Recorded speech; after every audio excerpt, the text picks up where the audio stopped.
I haven't even done my. Hey guys, what's up?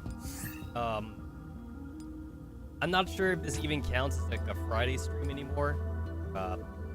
It's pretty much Saturday my time, but I just whatever. I'm up and I want to finish off the rest of the event. So, we're here. We are here.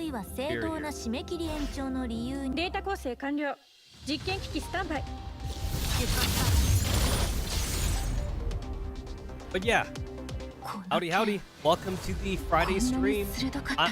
I'm still counting this. I'm still counting this as Friday stream, even though it is obviously Saturday now. This is obviously Saturday. But yeah, I got my dailies to do. Then continue reading the story. I legitimately thought that last live stream I finished it, and I found it a whole second section. There's like a whole nother part of like the event, which I guess makes sense because like we haven't even seen like Hubble and Fresnel like in the previous stream, so I was getting kind of like weirded out by that. I was like, I didn't see them. Where are they at? And we're not done with the event.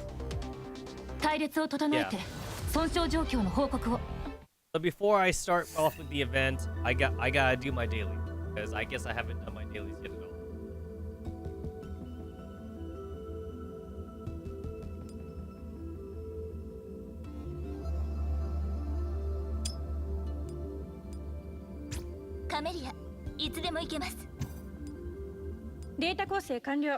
Supposedly, I should be covering the Willow fragments, because Willow turns out to be a key, but everybody says it about like almost like every almost ever.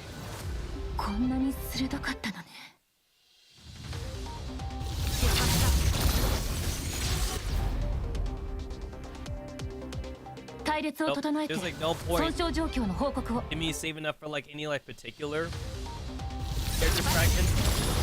So like I'm just gonna like do the ones that I know that I'll like or enjoy. So I'm just throwing up the Nanako's fragments now.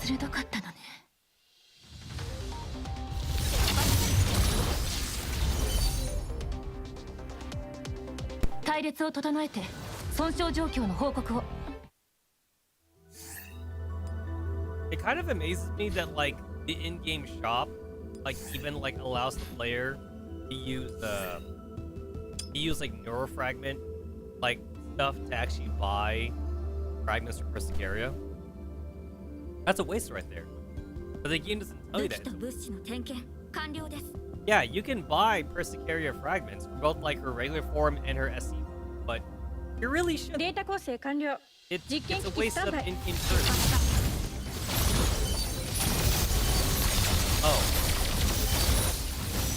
Oh, whoops.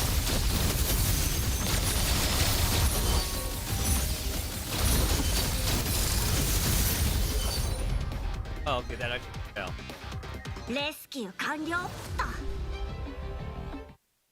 Also, it seems that Persicaria, even though she's classified as a warrior, she can't take a hit. She cannot take a hit. Wow. Like, Dash for Naya like lasts longer than Persicaria does.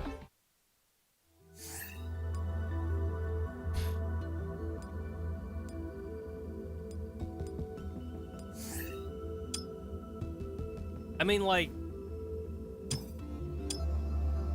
I guess that's also kind of like putting aside the fact that Dashranaya is like 1 star higher than like Persicaria. I mean, Dashranaya is like a fucking specialist. Persicaria is a warrior. I don't get why she's not last long.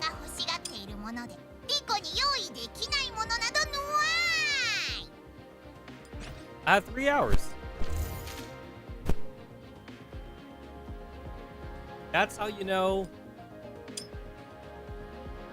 That's how you know that like the stream is really like, because I literally have 3 hours until like the fucking server reset time.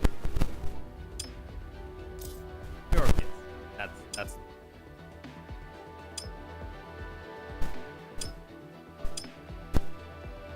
I have 4 days to buy this package, which I really want to buy, but don't know if I actually don't know if I'll have like the extra income for that, surprisingly enough. Because the rest of my paycheck is actually going to be going into the bill since it's the end of the month. So I want this. I don't think I'll get it. I have to use that money for more important purchases. And by purchase, I mean the subscription known as Life. I mean, not that I need it. I just like to support the game. I'm one of those weird people that would actually throw money at a game that I actually want to support so the game doesn't die. Although, like, I'm still an old person who doesn't like the idea of subscription-based games in the first place.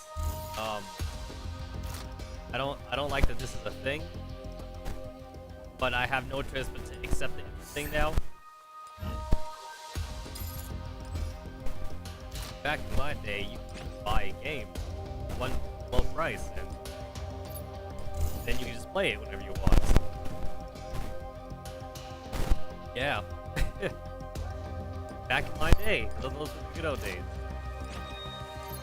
I say that even though, like, I just finished live streaming like Final Fantasy VII Rebirth, and that is definitely worth the $60. That is so worth it. I mean, like, it's not like the Weeaboo anime kind of game I usually play, but it's definitely like a really long RPG, and gameplay is quite good, even though like it has kind of like a Westabo. It has like a Western design. Still quite a good RPG. Definitely worth the $60. It is absolutely worth the $60. 100%.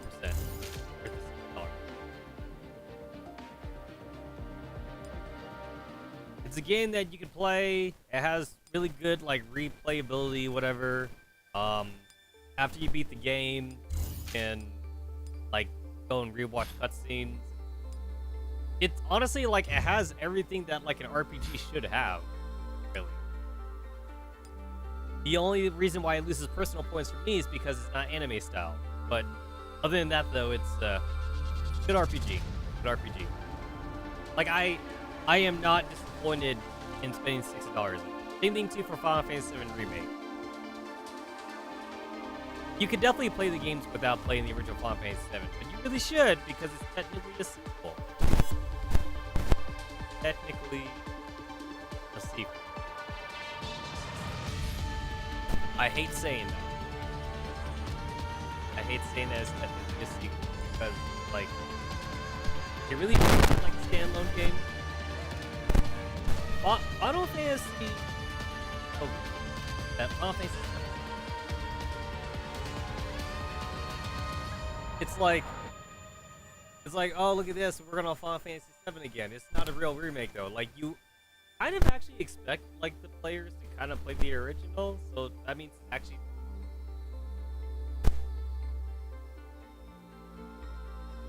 I don't fucking know, man. I don't fucking know.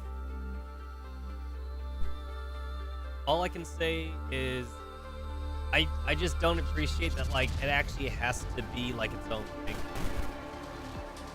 Just because like the naming is weird.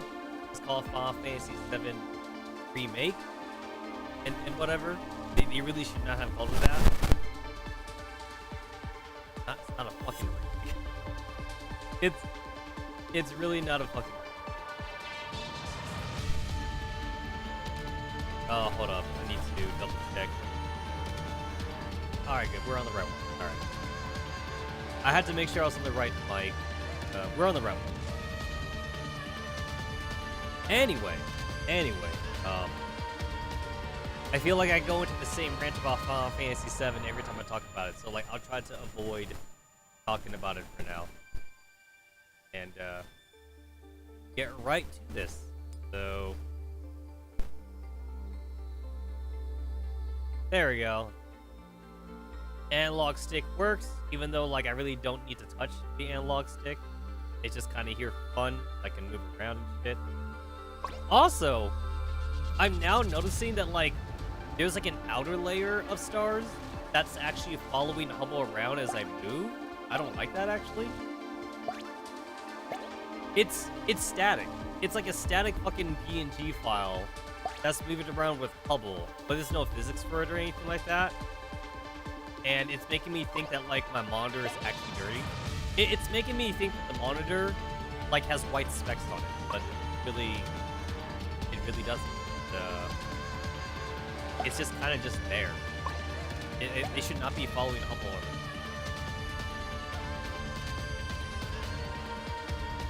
Yeah, like this should have been like an underlayer, like a static underlayer, so that way when I move around, I could see it like move around behind me or something.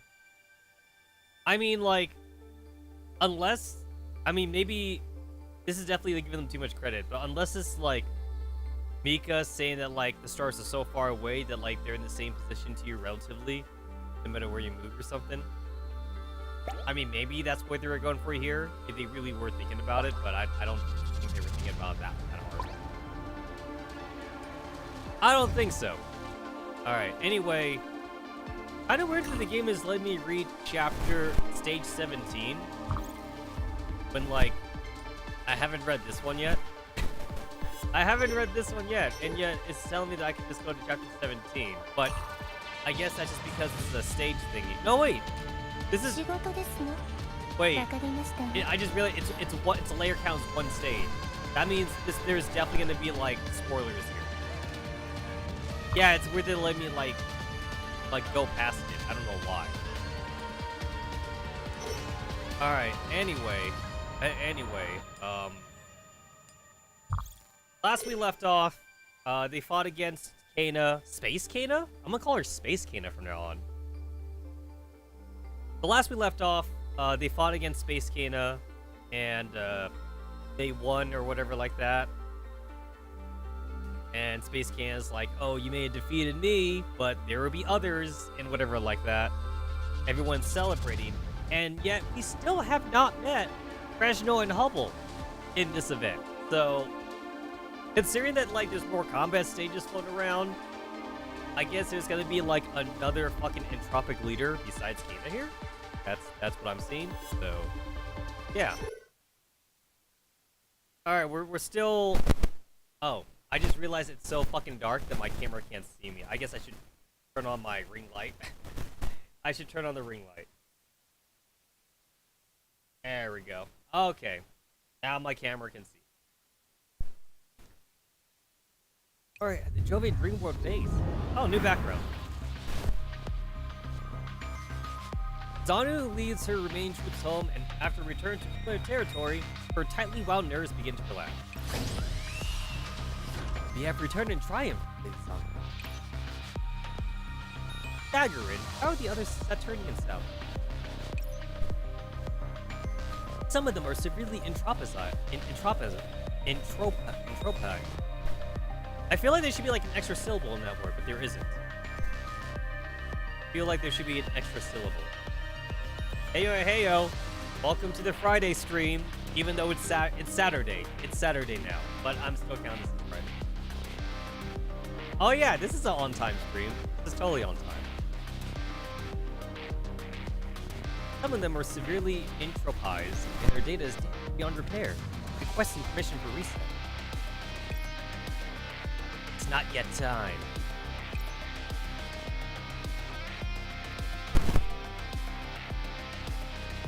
Yeah, you know what? If resets were actually a thing in real life, I would still definitely try my best to not die. Because the next person that gets reborn wouldn't be me. I would definitely try not to die resets for a thing.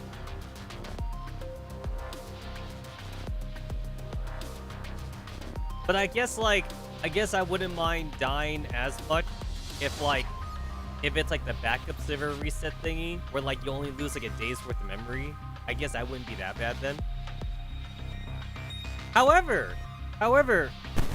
now that I think about it though, I don't think we've ever come across like a scenario in Girls Frontline 1 where like someone supposedly died and then like they get like reset back to the base and then they lose like a day's worth, but then like the original didn't die and they're still out there actually. So now there's technically 2 of them, but then like now they have different memories because like one of them actually remembers dying and well, not dying, but one of them actually remembers going through like a traumatic experience and then being left for dead and then like having to survive and shit. How does that storyline not happen yet? Yeah, I don't think that's happened. We could have had that story with Row 635 during Singularity, but then Sopmod had to be too much of a busta and save Row 65's score. I mean, Sopmod had the right idea though. It's like, Bro was arguing that she'd just be reset a day, but then Sopmod was like, oh, but it wouldn't be you though because you don't have any memories of Singularity. And the trauma kind of helps you out, kind of helps build you as a person. She would be reset, and then like she would basically see like a Digimon M4, Star 15, and Sopmod, and she'd be all like, what the fuck happened? She would not have any of the trauma. So Sapu, like, he saved the core, but they could have done that for like a lesser character. And then now we're at the end. We're at the end of Girls Frontline 1 now. We only got like a couple of like story events to go and then we're done. And then like, I don't even know like where Mika would go with that. Since Mika hasn't said that they were gonna shut down the servers, they're keeping it around, and I guess they're just do like fun seasonal events. Kind of weird because they're saying that we're basically done.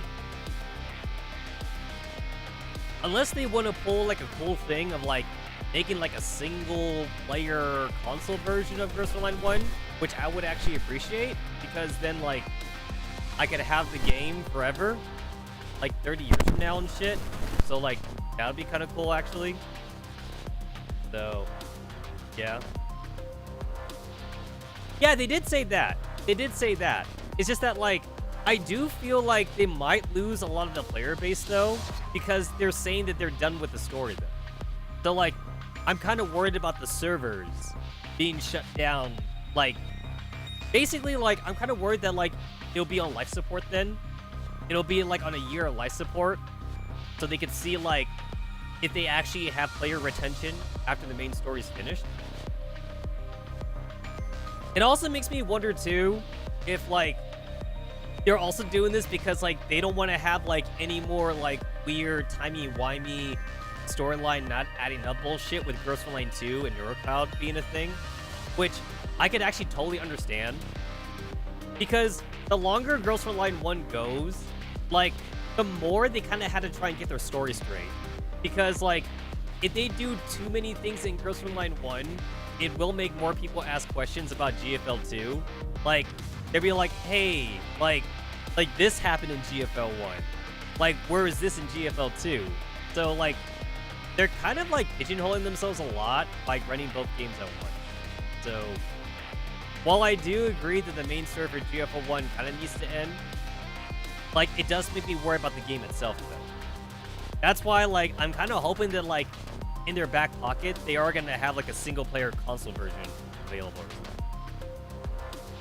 Which, as Razor said, like, this seems to be kind of like I can't call it a trend because there's not enough companies doing it yet. But like, there is another online game that's gonna get a single player game out that Razor posted. So like, I really do hope this becomes a trend for one last like money making hurrah that game companies will make a single player game out of their online game. So that way it can last forever technically. And then maybe 10 years from now, the game goes viral. Who knows? It happens. We've seen it happen before where like an old game goes viral. Like it didn't do well when it first came out, And then a couple years later, maybe a streamer shows it off, and now everybody wants to buy it, you know? So, we've seen that happen before. Maybe there could be, like, a really bad online game that, like, didn't do well, so they shut down the server a year later. But then, like, for their small amount of fans, they make, like, a single-player version of it. And then, like, maybe you can also do, like, LAN parties with it, too. So you can play with, like, 4 other people or some shit. Like, it's multiplayer, but then, like, the people gotta make their own servers or something. Like the old school, like Minecraft. Like old school Minecraft or something. And then, like, you know, 6 years down the line, a streamer shows it off and now everyone's playing it. And then, like, the company that made it, they're making a lot of money all of a sudden because they still have the IP to win it. Like, I hope that becomes a trend. Because a lot of online games I've played that I actually would like to play again. But they don't exist no more. And unfortunately, like, they're too niche. Like, they're so niche that nobody wanted to make a fan server. And I'm not smart enough for that. Because believe me, if I was smart enough for that, I would do it, actually. I think I remember being told that, like, it's technically easy to, like, download the data for, like, a game server, even though it's online. Which, to me, sounds kind of hacky, but, like, supposedly it's not that hacky, though. Like, you could get the full game or something, and then, like, that's why people are able to make fan servers, even if a game's already still running, like World of Warcraft, for example. So, I don't know. Maybe I might have to look into that again, because I would just like to have the knowledge that, like, I could do that. And then, like, if a game I'm playing is gonna go, like, EOS soon, I have the option to ask myself, like, do I want to, like, download the data and just play by myself? Is the game that niche that, like, I'm confident that no one else is gonna do it? But also, is the game, like, good enough for myself that, like, I would want to, like, download the game and then just play it on my own, or make a fan server possibly? I don't know. But there's been at least, like, a dozen. Yeah, about 13. About 13 to 14 online games I've played in the past that all went EOS that, like, I still would like to play, actually. And about 2 of them have a fan server. 2 of them. The other 10, like, 10 or so don't. So the other 10 or so are basically, like, dead IPs. Except they're technically not dead IPs, because the company still holds them. Which is stupid to me. Because if they were truly dead IPs, then, like, someone else could pick it up. But they can't. And then they could get sued. Which makes me mad. If you're not going to do anything with the IP anymore, just let it die. Let it die. Don't stop holding on to IPs you don't want to do anything with. Because you're sure as hell ain't going to do anything 10 years down the line. It's going to sit in your fucking vault. You know, keep on redoing the IP to something that, like, doesn't exist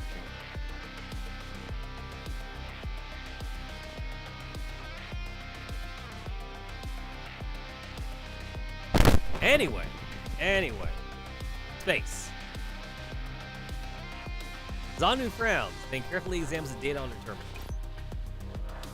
Give me a report on our losses. We lost 35% of our mini-robots and 78% of our agent fighters during the decapitation process. We've also lost 65% of our space exo-armors and 50% of our combat starship. 78%? Damn.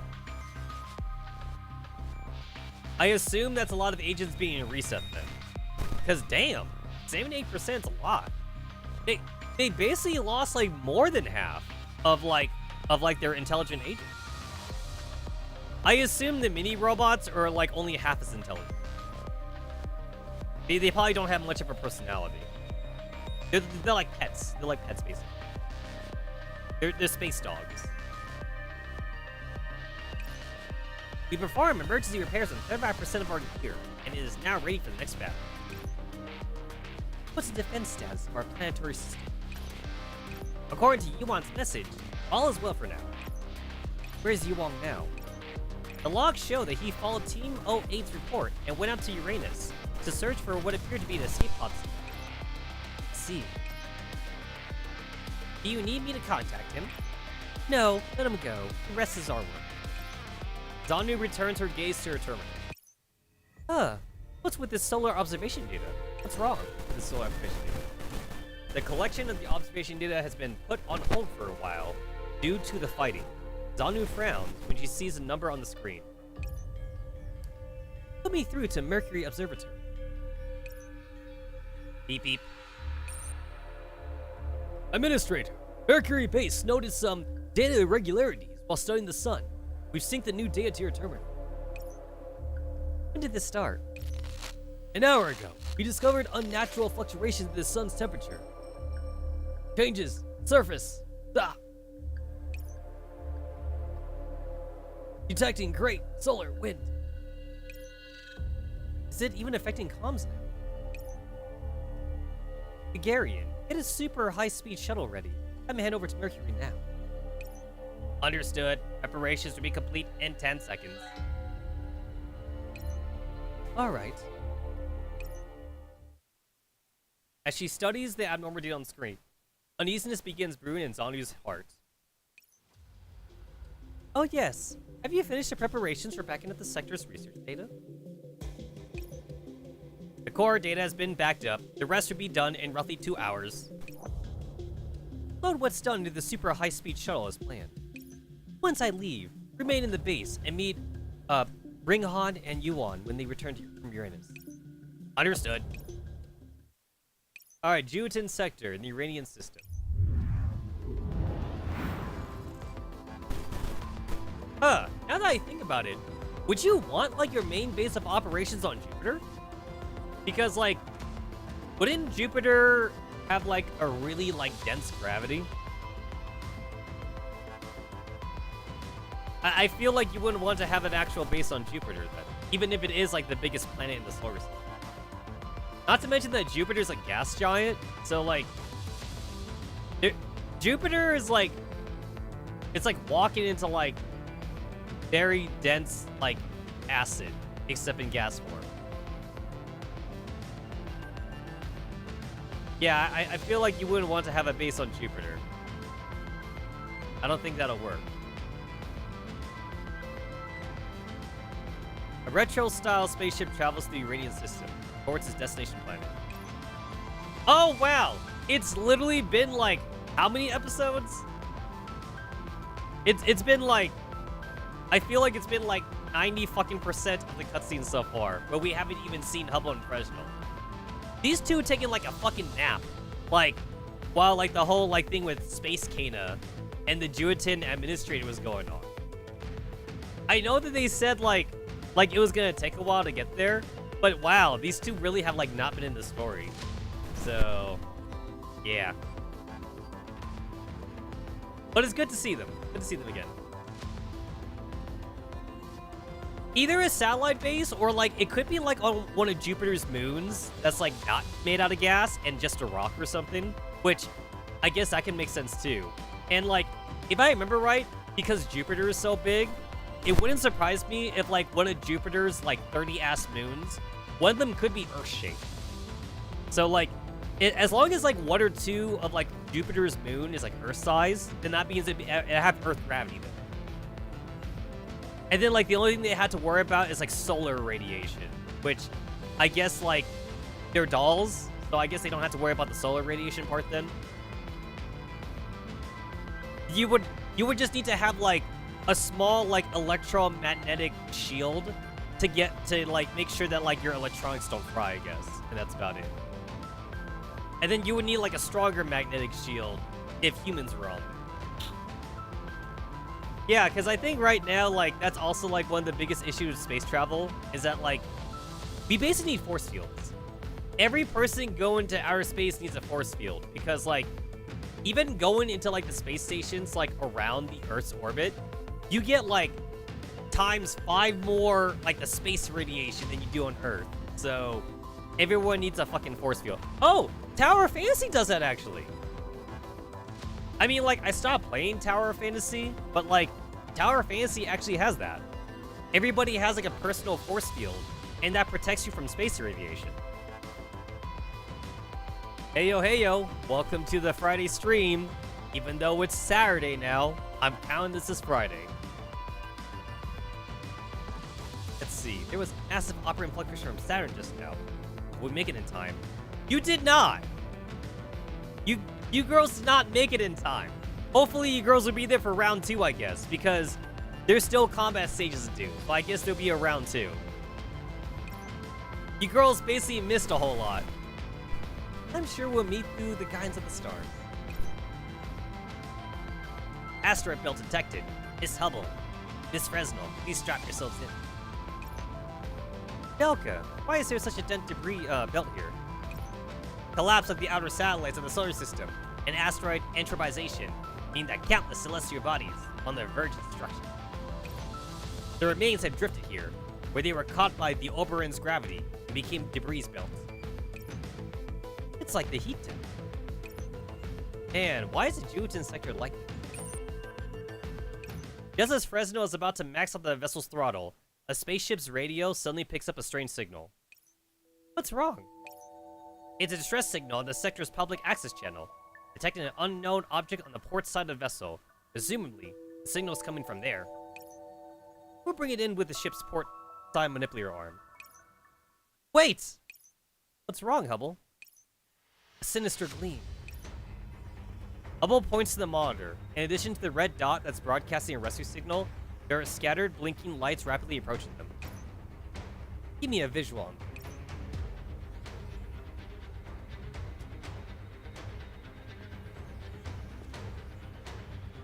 It's funny when, like, I see, like, these very primitive, like special effects. If I can you even call them special effects at this point? Like, these very primitive, like, pan cameras. You pan the camera around, you do, like, a very simple zoom in, or, like, you literally just move a PNG file from left to right. It's funny when, like, I see that. Battered escape pod floats to the void, pursued by a swarm of dark purple creatures not all art. Oh, goody! Entropics. You said it, Hubble. Entropics. Can't those monsters give it a break? We cannot just sit back as the hope of the stars falls into darkness. Arming port anti-air missiles. You mean just space missiles? It's like you're literally in space. It's like at that point, I don't even think they're called like anti-air missiles anymore.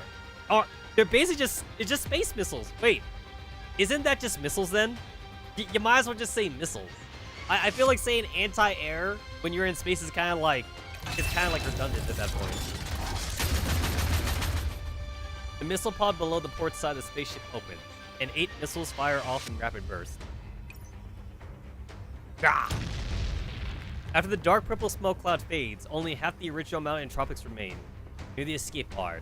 While they're still cowering from the missile blast, Fresnel has already given another command to the system. Port side manipulator arm, recover the pod.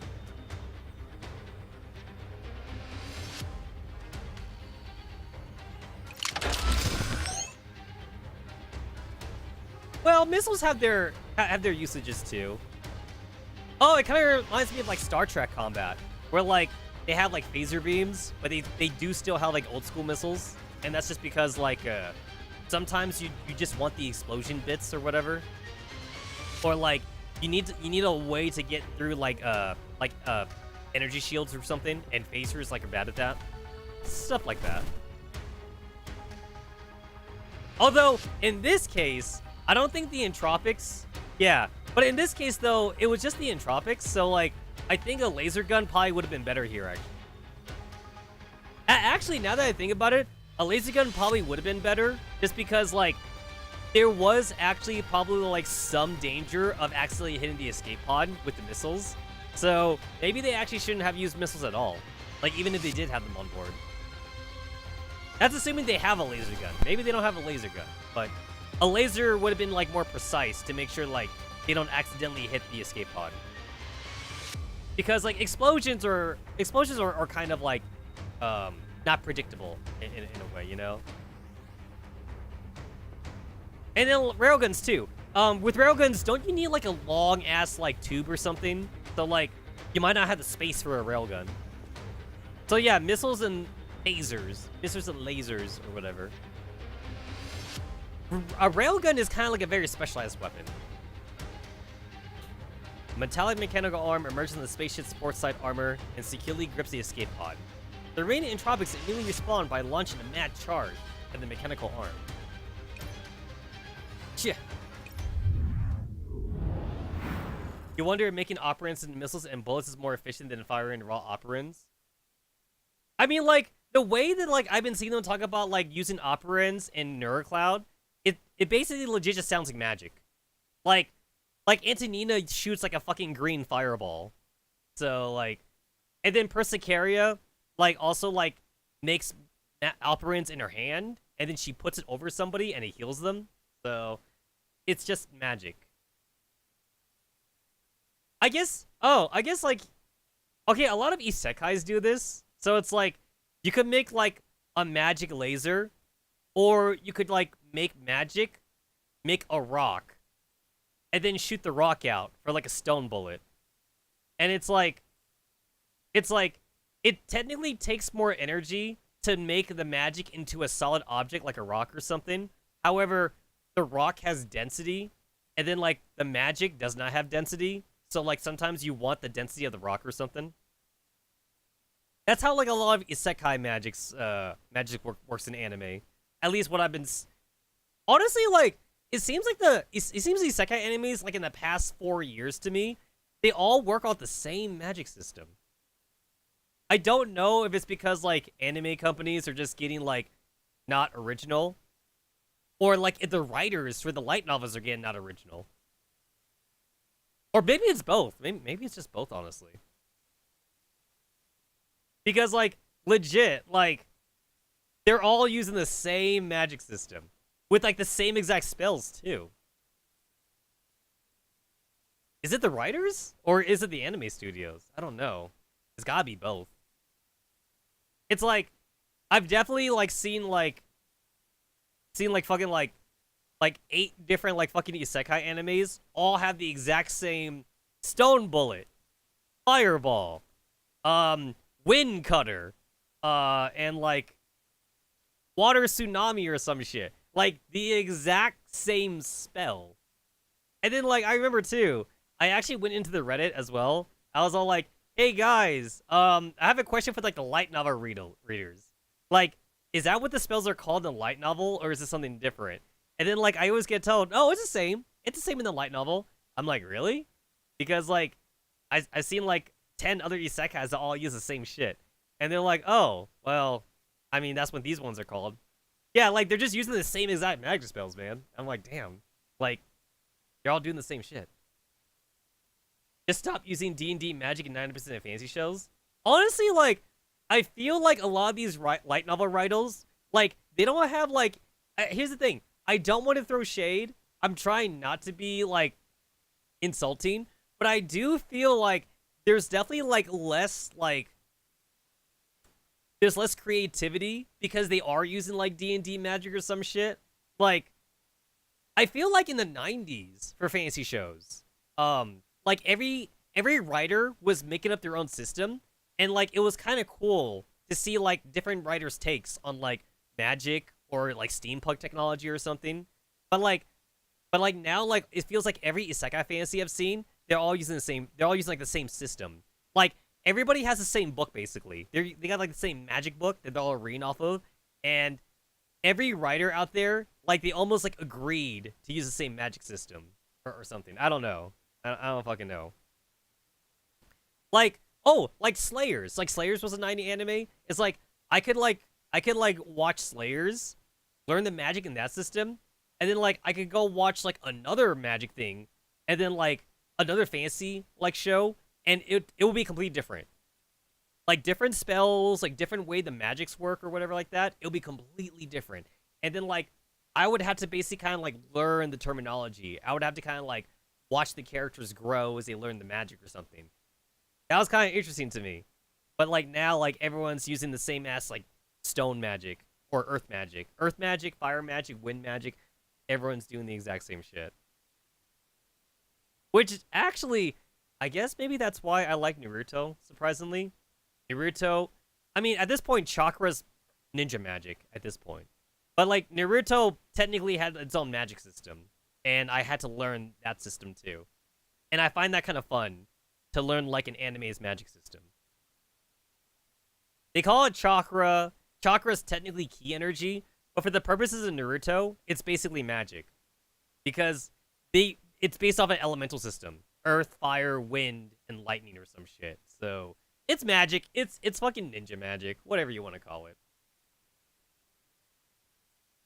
Fresno immediately throws the vessel rudder fully to the right, and the spaceship accelerates dramatically after doing so. In the blink of an eye, they are out of entropic pursuit range. Phew, that was way more exciting than in training. Now what should we do? I've never seen anything like this before in the Oasis. The stars have gathered, and our destinies are resonating. Velka, can you try to open it? This is an escape pod from the Juiten Titan base. It is similar to the Analogies device from the Hammer Station. Perhaps entering the correct code will open it. Velka connects the escape pod to the computer and tries to enter the right access code.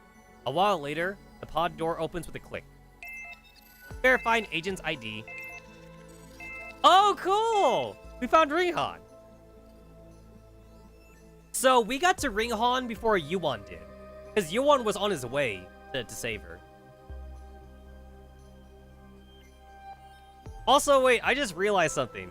So it's like, I guess it's a good thing that they're T-dolls, right? Because, like, I can see skin. I can see skin. I feel like that's a dangerous amount of skin to be showing from your spacesuit, right? If your spacesuit ever gets cut, like, from, like, a sharp rock or something, like in outer space, I feel like you'd be in trouble. Obviously, like, I'm ignoring the head part, because I would assume you have a helmet still. So, like, ignoring the head part, like, she's missing, like, a good chunk of, like, her thighs, of, like, her thigh suit. She's missing a good chunk of, like, her arm right there. There's a fucking cleavage hole. There's, like, another hole around, like, her right chest. And then there's, like, there's another hole, like, around her shoulder area. That's a very good amount of skin being shown. So, like, I feel like at that point, like, any kind of, like, air and oxygen that you had inside your spacesuit would already be sucked out then. Yeah, you would suffocate. You would be dead if you were human. If you were exposing this much skin. Yeah, humans are squishy. Humans can't be in the vacuum of space at all. Well, humans can't be in a vacuum, period. Humans are very squishy. Fresno and Hubble carefully lean over to look, and they see a wounded doll curled up inside the cramped confines of the pod. A friend that Hubble had not seen in a long time. Ringhan! Ringhan, please wake up. Ringhan. Hi. Ringhan slowly opens her eyes. Ringhan, are you alright? Hubble? I must be dreaming. No, it's not a dream. I'm really here. As Ringhan is enveloped in warm operands, her chaotic operating processes slowly return to normal. But if I'm not dreaming, why is Hubble here? Where am I? Where I am. Right, Titan! Ugh! Ringhan straightens up, but she winces from the pain of the wound on her side and collapses again. Don't move. Very weak now. You're hurt all over. What on earth did you go through? Yeah, the escape pod. Did I meet you because the escape pod went out of control? Lucky me, I guess. Perhaps the stars really were guiding you. All we can do is give you some basic first aid for your wounds. We have an entropic suppressor for you, just in case. Currently, there don't seem to be any signs of entropization. However, we really do need to find medical supplies and a facility for you so we can give you more advanced care. Delka, are there any resource satellites nearby with medical facilities? Here is an observation base on Oberon. It contains some mechanical repair and first aid facilities. However, Oberon has been attacked by the entropics, and conditions on the surface are unknown. We're a long way from the other uranium moon, and there aren't any other resource satellites in sight. Oberon's our best choice. Huh, and we're stopover at Oberon. We managed to stabilize your current injuries for now at least. Just leave it to me. We'll be at Oberon space in 5 minutes. The landing might be a bit rough, so be careful. Fresno puts the pedal to the metal. Pedal to the metal? In a space shuttle? Okay, whatever. And after several shakings and some turbulence, the spaceship successfully enters Oberon's atmosphere, landing outside the base.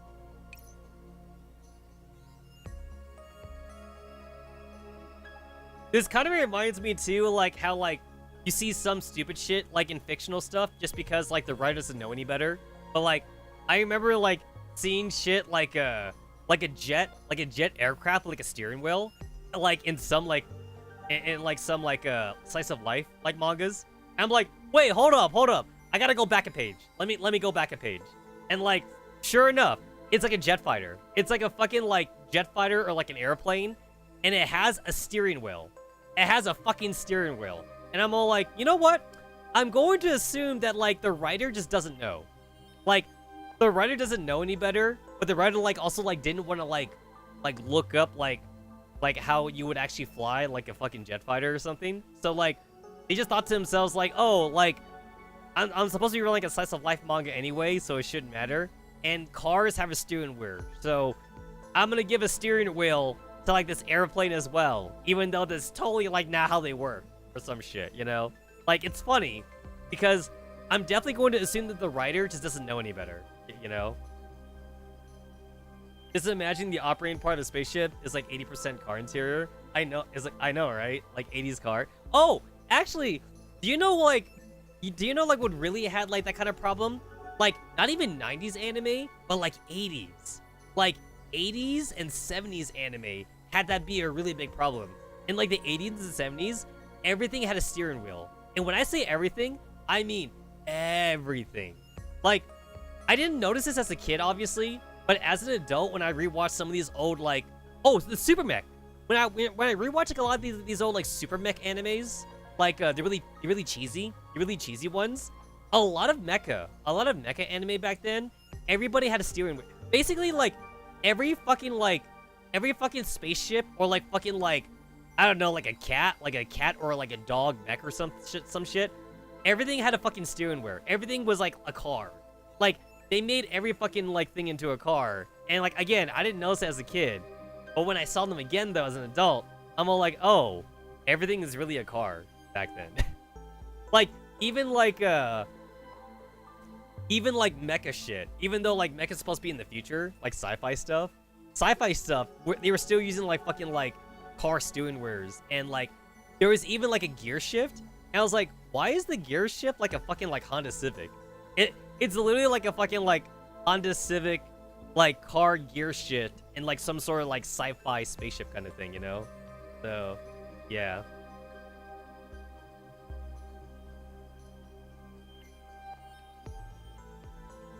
You know what? If they were gonna like not be accurate with GFL anime, they might as well just like took like Counter-Strike sounds. Can you imagine Counter-Strike sounds in like the Girls Front Line anime? They should just taken that from like fucking Counter-Strike Source or some shit. They should have taken it from like the fucking N64 like first-person shooter games. So yeah. Fresnel, since our manpower is limited, you should stay behind and take care of Ringhan, while I go into the base to look for medical supplies and facilities. I'll go too. They're in tropics.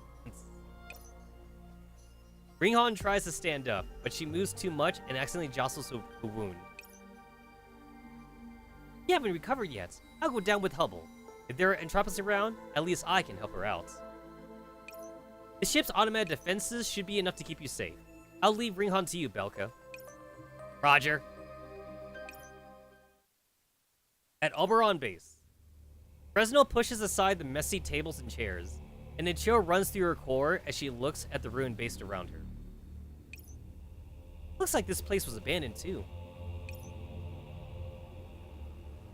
You guys know what I used to do back in college? Because like this was already happening when I was in college. Go through abandoned shopping malls. I kind of want to do that again. Because like there's more abandoned shopping malls like here in Nevada than there were like 15 years ago. It's honestly a trip to go through like abandoned places like that. Except like I'm a scaredy cat, so like I definitely gotta have my friends with me. That could be a fun stream though. Like me and my friend just going through abandoned shopping malls for like the real live streams. Because the last shopping mall streams I had were like of active malls, not abandoned malls.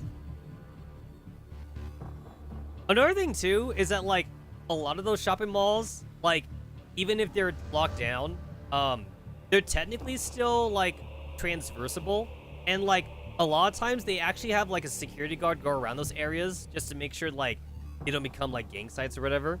You can usually like get in contact with like the local police for that area and be like, hey, like I'm a small time YouTuber.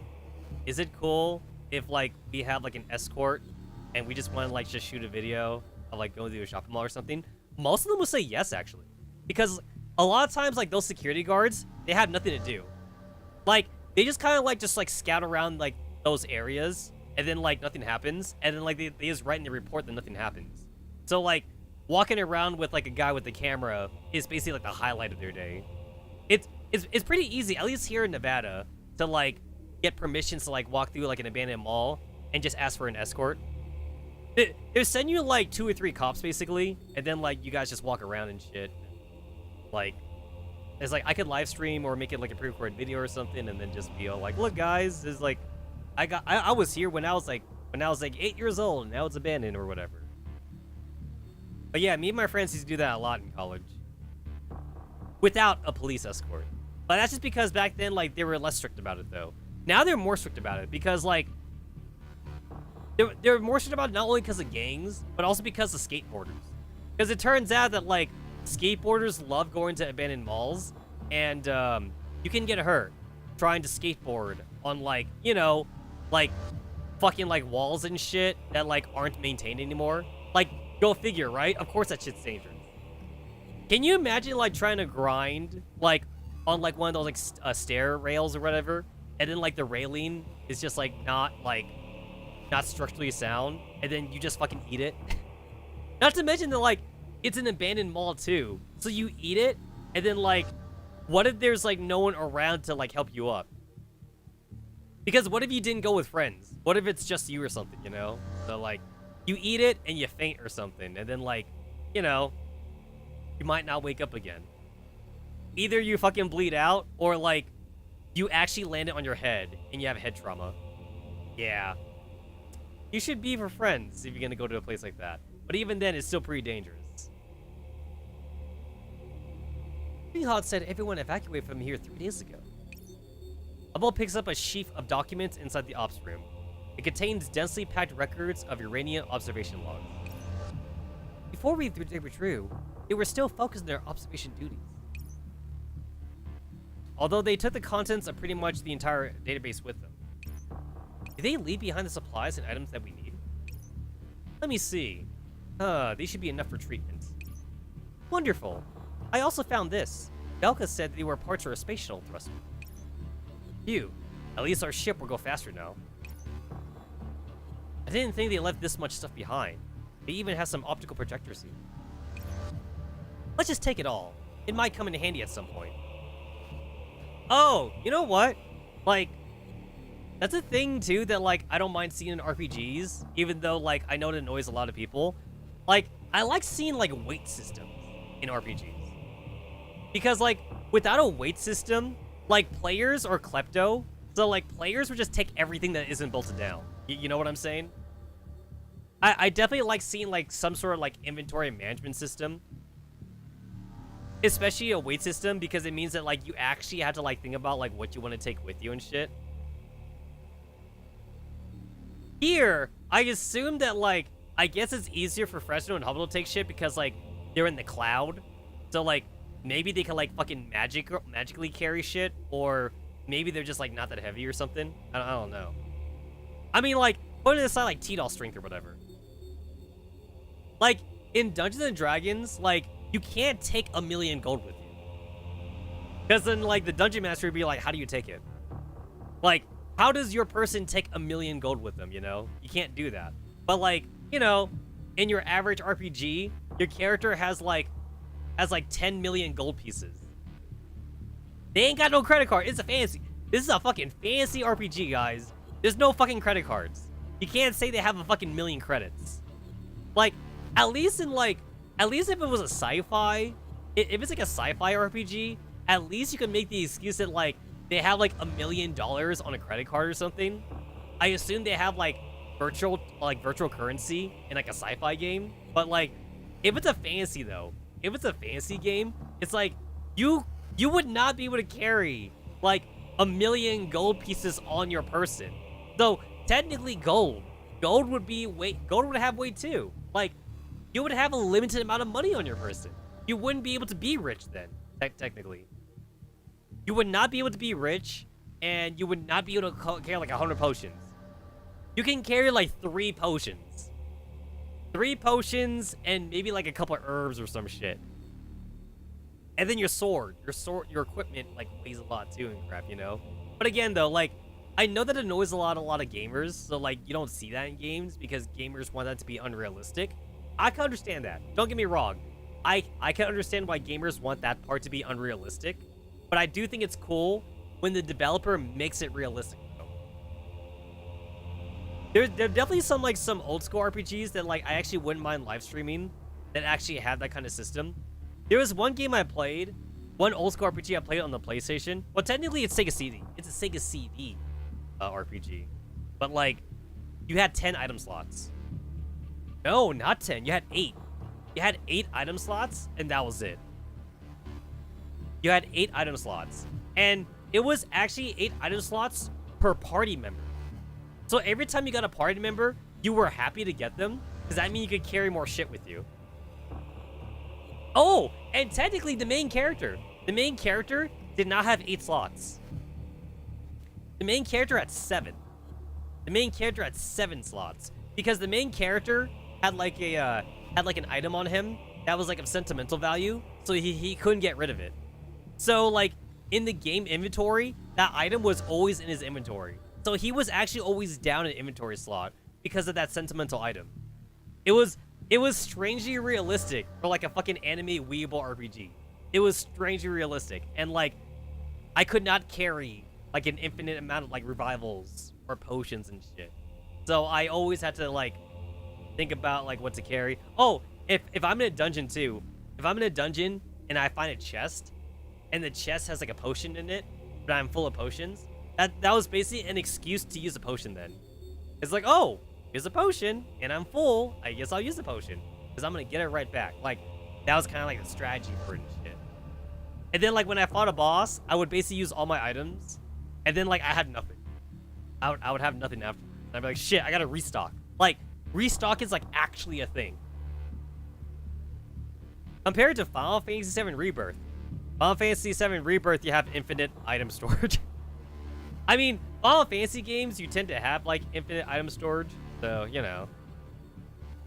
Like, the only time I ever had to like fucking restock on Final Fantasy VII Rebirth was like at the beginning of the game. And then like, afterwards, like I had everything I needed. I never needed to restock at that point because like I just gained more and more items. There was like no reason to ever like, you know, like have to buy shit or whatever.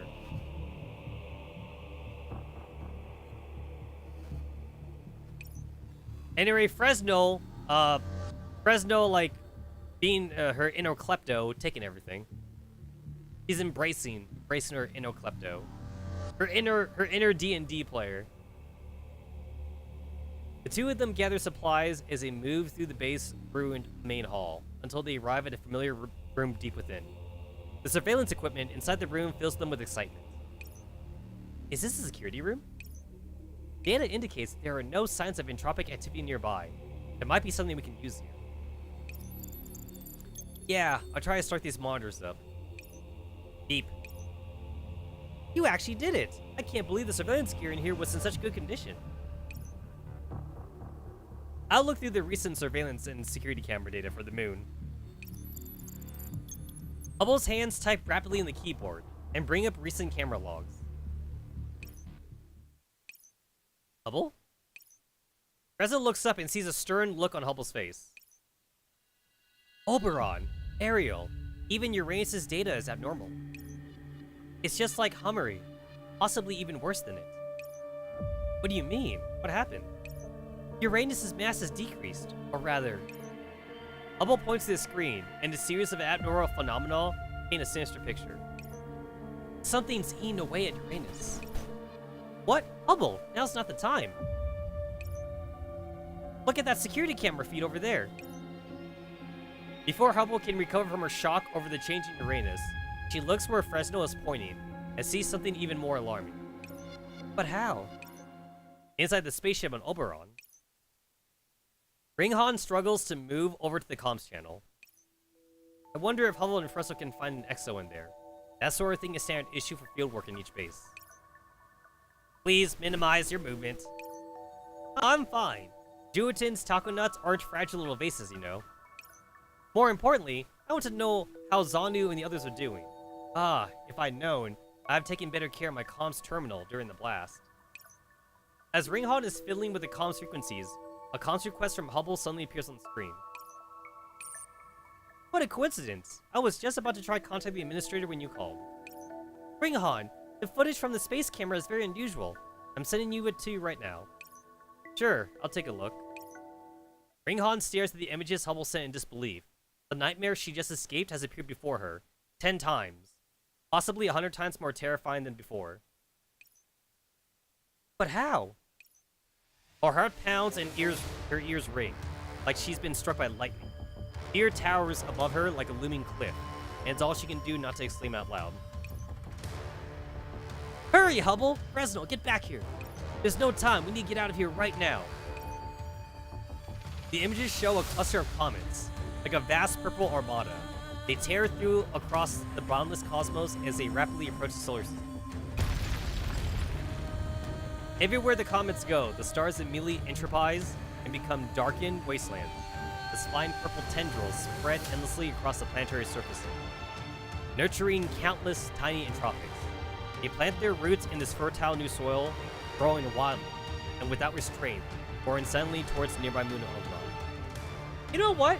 So, like, the only reason why the entropics can even, like spread and, like, be born is because everything's made out of operants, right?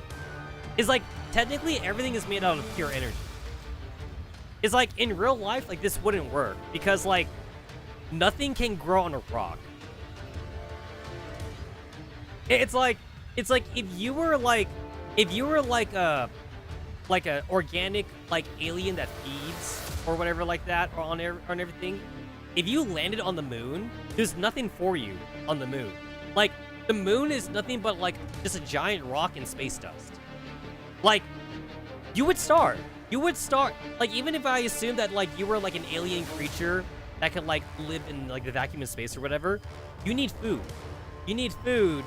You're gonna land on the moon, and you're gonna find there's no life beings. There's no plants. There's no animals. There's nothing for you there to eat. So, you would just starve on the moon, because it's just a rock. But the entropics, though, like, they're able to basically, like, suck away, like, the pure operant data from, like, anything they touch. And then, like, make more entropics out of it or whatever. Like, if this was real life, like, it'd just be just a rock, you know? There'd be nothing for them to, like, take care of. You wonder if the sector is literally, like, way above the ground in space, or do they go through a door and you into the space station entrance somewhere? I mean, like, the way, like, that we saw, like, the other, like, sectors go into, it's like, every sector seems to have, like, a wall, and there's a door to get into that wall. However, you're right, though. Like the Juitan sector might be different. Like, it might be just space. It might be just literal space or something. It might be different. It might not be, like, a door or whatever. I mean, how do you put a wall? How do you put a wall around space? In an instant, all the sparkling stars were gone from the sky, and an impressive dark purple surrounds Oberon. Oh, I guess that would also, like, explain, like, why we haven't seen any sanctifiers, huh? Because, like, the sanctifiers, like, they can only, like, cover, like the ground space. There's not enough sanctifiers to cover space, right? So, like, maybe that's why we haven't seen any yet.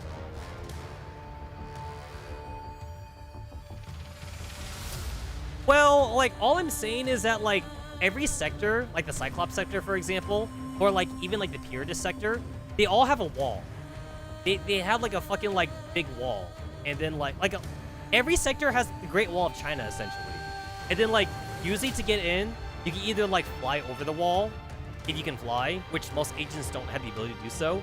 So you had to like, either, like, find a door. If you have, like, a big group with you, you can, like, go to the gate or something, and you have to ask for permission to go through the gate. Or, like, I guess if you're Antonina, you can find, like, a small door, and then you could just, like, hack your way through it or some shit.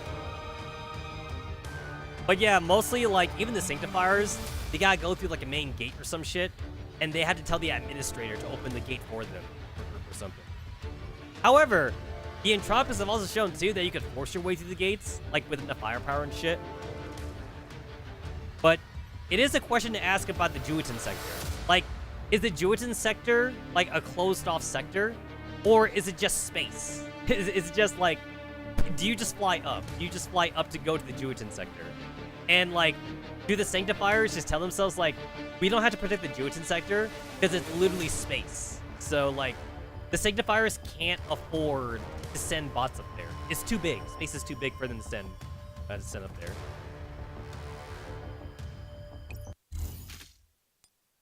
The one place where there's not an infection. Space! Or whatever. Somebody should go and tell the Sanctifiers that, like, space is now infected, unfortunately. Space is not, it's not free of the infection.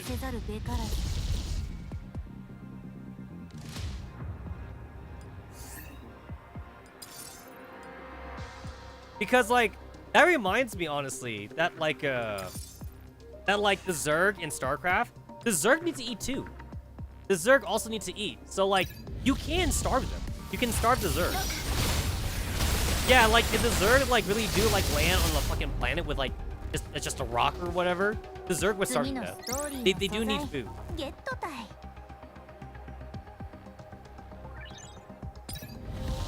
The Zerg need biomass. Or, like, they need to make, like, a hatchery, and then the hatchery, like, absorbs, like, nutrients from, like, the planet. And then, like, that way they can, like, get creep, and then they can feed off the creep or whatever. But then, like, feeding off the planet, like, that basically, like, entails that there's plant life. And, like, it also entails also that, like, there's, like, microorganisms in the soil for them to, like, absorb or whatever. Because that's biomass, too. Bacteria. Bacteria is indeed biomass. But if you land it on, like, a fucking rock, there's nothing there. There's no, like, cells for you to absorb or anything like that. There's no energy. There's no energy on the fucking rock.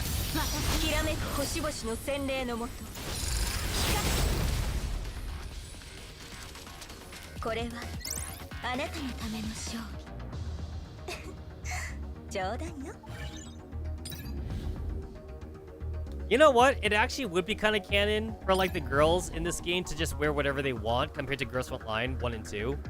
In Ghost Frontline 1 and 2, they do need to, like, wear armor and shit, realistically. But in the NeuroCloud, everybody can just have, like, a fucking swimsuit.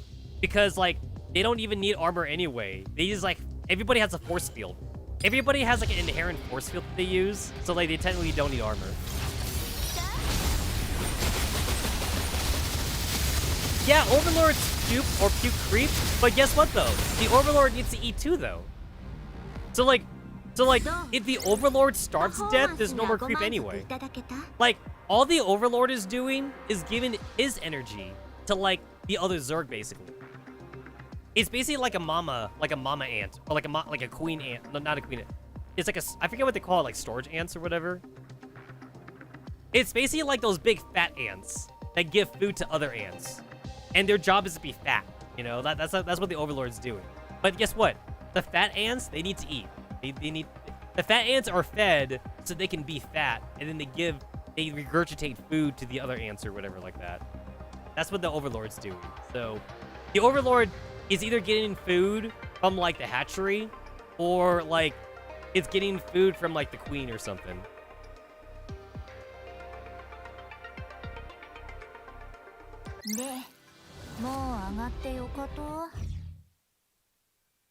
As far as I've seen, the Zerg, they cannot eat rocks. There's no such thing as eating rocks for the Zerg.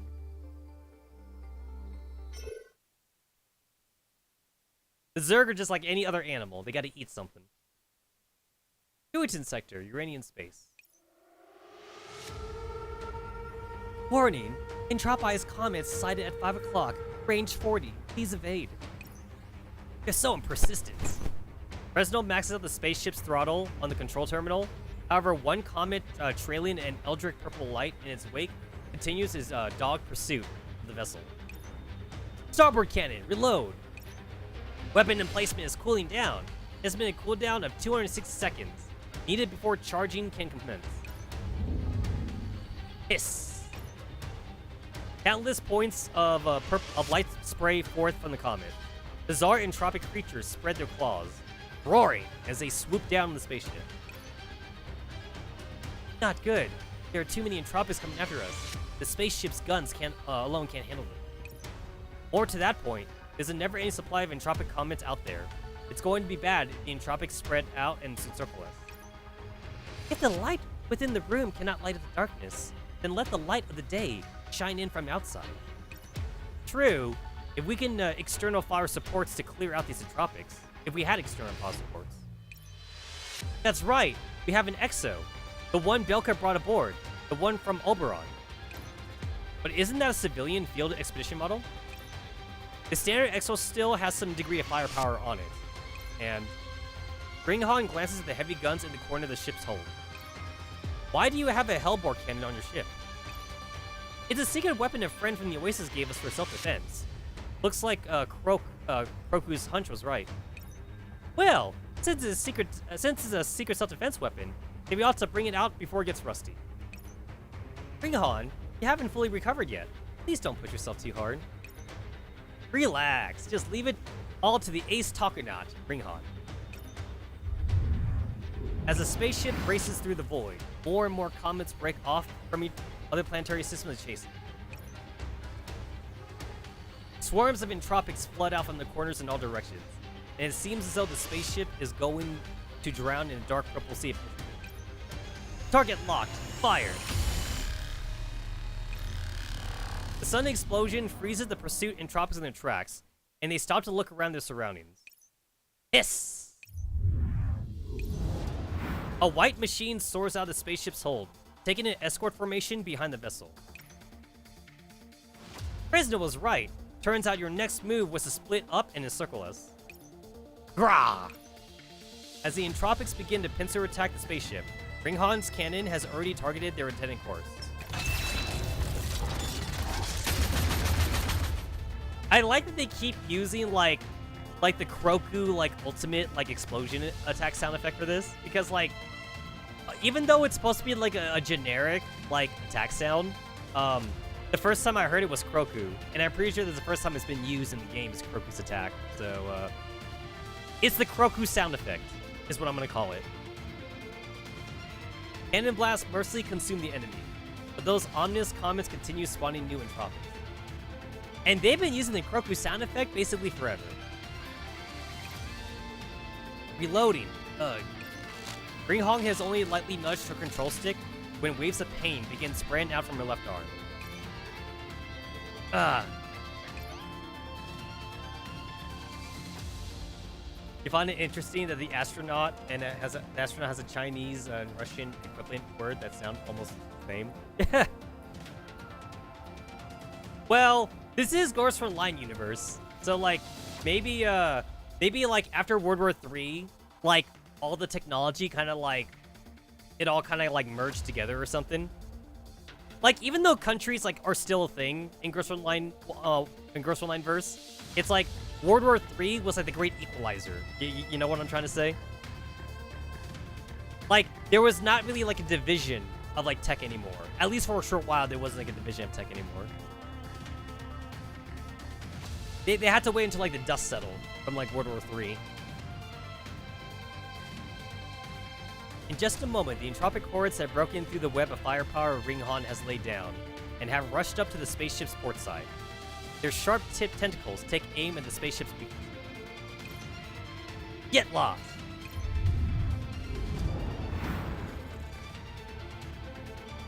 Ringhan pushes her throttle forward all the way, and powerful surge from the exo armor thrusters throw it forward. The massive frame of the exo crashes into an entropic that's about to penetrate the spaceship's hull and send it flying. groan. I'm a little bit disappointed that they're using like the same PNG file for like the exosuit here, because they did say that this is supposed to be like an expedition exosuit. It's not meant to be like a combat exosuit. So like, I don't know, like maybe it should be skinnier or something. Like if Mika like had the extra, like I guess the extra budget like for the artist or something, maybe they could have made like different kind of exo PNG files. Like here's like the specialty made one for like Ringhan, and then like here's like a normal combat one, and then here's the expedition one, and like each one's like skinnier or like they look different, you know. Ringhan, are you okay? I'm fine. Just maintain your present velocity. Ringhan grabs her stomach. Glowing operants are slowly oozing out of it. Did your wound open up? This is bad. This rate, Euro. I'm fine. What happened just now is a small mistake. We can't go on like this. There's an asteroid belt up ahead. You can try hiding there. We can't. The debris in the asteroid belt will slow us down. And there are more and more of these comets. If they catch up with us, we won't be able to escape. Never mind me. You guys should flee at full speed. As long as you can shake off those entropics. Ringhan ignites her beam saber and fends off the enemy's attacks with his blazing end. However, all this motion strains her wounds and puts a huge burden on her body. Gradually, Ringhan begins losing steam under the endless stream of entropic attacks. Yeah, you shall not pass. A hardened tentacle tip bats the beam saber aside. As said tentacle is about to spear the exo pilot's cradle, the spaceship suddenly charges into the entropics. Ringhan, don't fight them head on. I have an idea. Huh? Help me delay them for as long as possible, but remember, just tie them up. Don't go too far. Understood. I'll do my best to occupy them. Thank you. Exo-arms activate. Excel on. The exo armor begins keeping its distance from the entropic horde, barely staying in weapon range. Meanwhile, the spaceship rushes towards the asteroid belt like a blinking red star. This position, good. This is the spot. Fresno slowly parks the OAS behind a certain asteroid. What do you have in mind, Fresno? Ringhan can't hold out for too long in her current state. Gosh, I need some time to observe the surroundings. Fresno turns on the spaceship's engines and lights. Ringhan's battle with the entropics is visible, not far away. As I thought, the entropics didn't pursue us. Looks like my hypothesis was right. The comets prioritize locking into targets within visual range. And this is a good place. Hubble, we're going to set up an optical cloak here. Optical cloaking a small area might be possible, concealing this entire region. Remember the optical gear I found on Oberon? Didn't think they left so much stuff behind. Take it all. Since those comets like searching for targets within visual range, we'll just have to keep them from seeing us. Fresno, are you planning to set all this up on the asteroid? Yep, I'll do it while the comet and entropics haven't turned their attention to us. Understood. I'll help you out too. Yalka will help too. Ringhan's hand trembles around the control stick as the Hellbore cannon fires again, and she starts seeing double images of the screens in front of her. Damn it! Is my body adds limits, even though I'm not even fighting them seriously? Beep beep. Thank you, Ringhan. It must have been hard on you. Now I need you to get over to the spaceship's location ASAP. Alright, I'll be right there. A white shooting star streaks towards the asteroid belt, and a horde of entropics follows. During her flight, Ringhan occasionally fires a shot or two backwards to slow the entropics down until she finally approaches her destination. Right after Ringhan exo into the asteroid belt. Deploy smokescreen! Hiss! Thick smoke engulfs the entropic horde, leaving them unable to tell what they are for a moment. By the time the smoke clears, the exo they are chasing is nowhere in sight. The only thing that remains in their surroundings are countless drifting asteroids and dead silence. Did they stop? What happened? Meanwhile, Ringhan sees something completely different. Although she's only a short distance away from the entropics, to turn her around and look in all directions, as though they can't see her. Successfully activate optical cloak. Is that an optical cloak?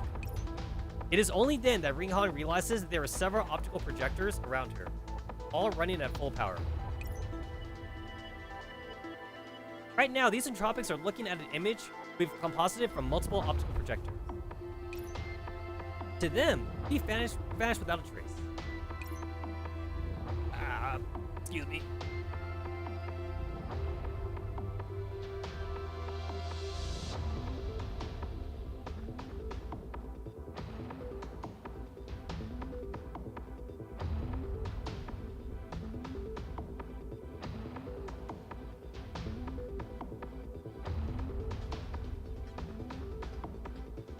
I smell blood, so like I'm looking on myself. I don't think I'm bleeding, but I smell blood. It's fine. We'll just see if I pass out on stream. At the very least, I'm not bleeding anywhere like on my chest, because if I was, I'd probably feel the blood on my t-shirt. So probably not that. At least I think I smell blood. It might be just me smelling something metallic or whatever. Since blood's supposed to be metallic.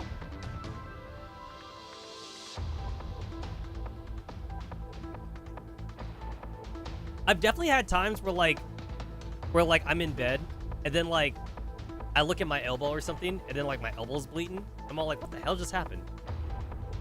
Like, did I bump something? Is there like a bug on my bed and did it bite me? But like, no, I couldn't find the reason though.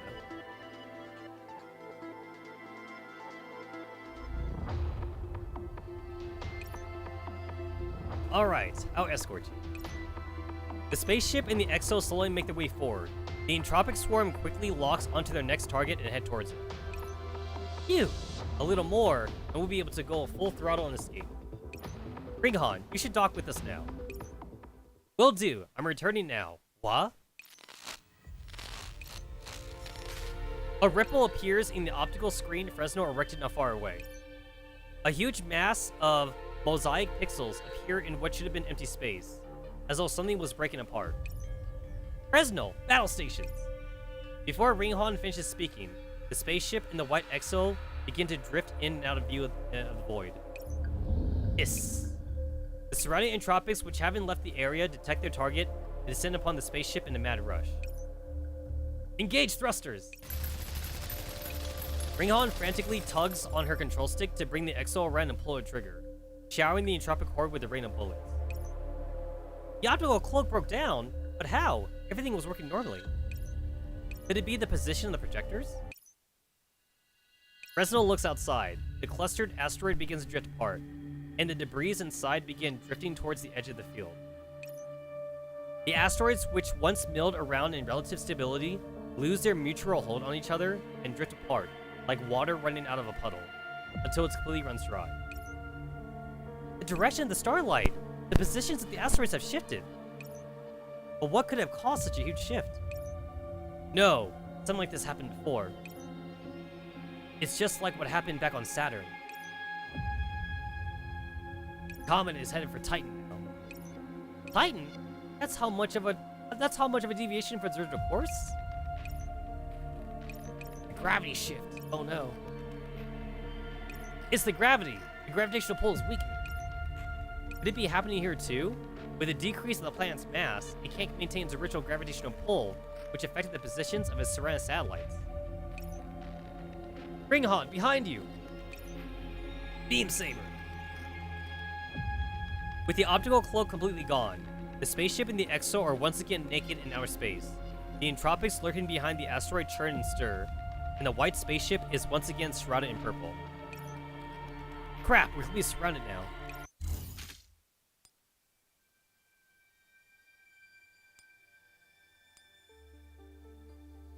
Oh, I get it.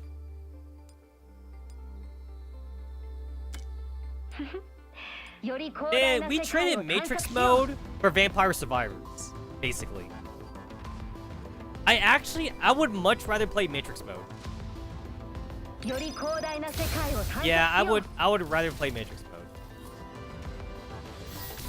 Although this is interesting. It's like this is like multiplayer in Vampire Survivors. That's kind of cool, actually. That's actually legit kind of cool. And Vampire Survivors does have multiplayer, actually. I forget like how when the update came out, but like I think the update came out last year.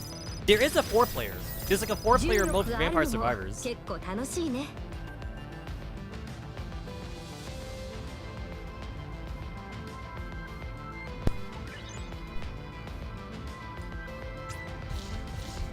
Maybe Holocure, where like eventually, maybe Holocure, like we're eventually getting like multiplayer. I don't know. Who knows? Who knows?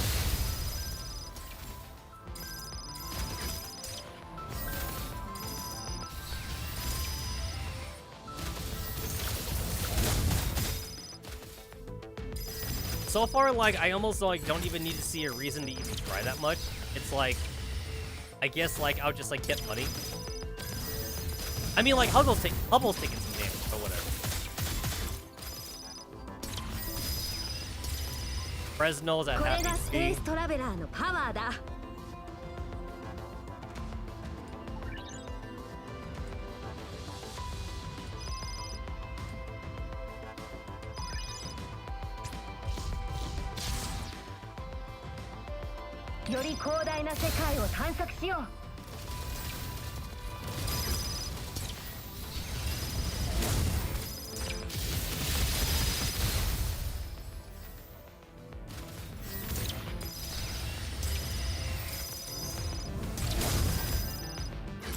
Fresno and Hubble, like, they definitely, like, don't dodge enemy attack.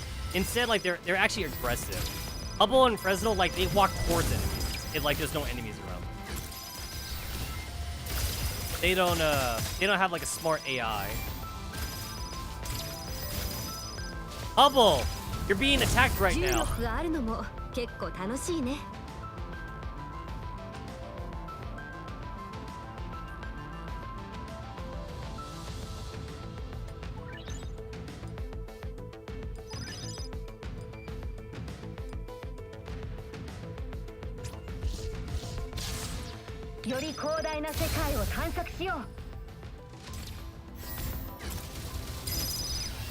For being ranged characters, you guys are kind of suicidal.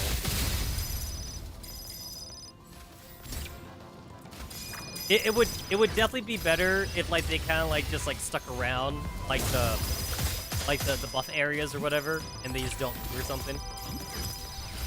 Like them moving is actually kind of a hindrance because like you're too aggressive.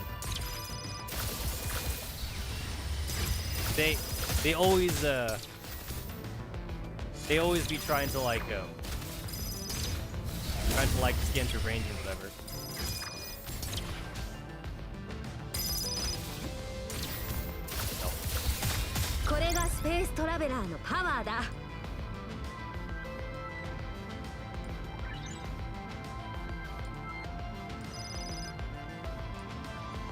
Projectiles deal more damage. That sounds like a good one to take. Did I like forget like my fucking hotkey for like my fucking special? What was my hotkey for my special? Oh, not here no more. There we go. I got my hotkey set. Key conflict.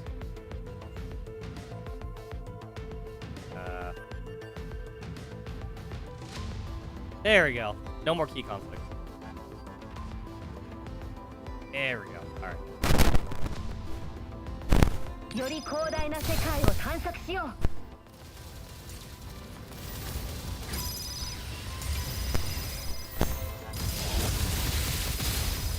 Yeah, it's like what I don't like about this whole like Vampire Survivors thing, honestly, is the fact that like there's like less chances for like character dialogue. And that's definitely what I liked about Matrix mode. Matrix mode like had character dialogue because like, you know, like it's turn-based, but also like you could like move around your characters doing shit. Yeah, I like Matrix mode better. So, there's no dialogue here. Just moving around and shooting shit.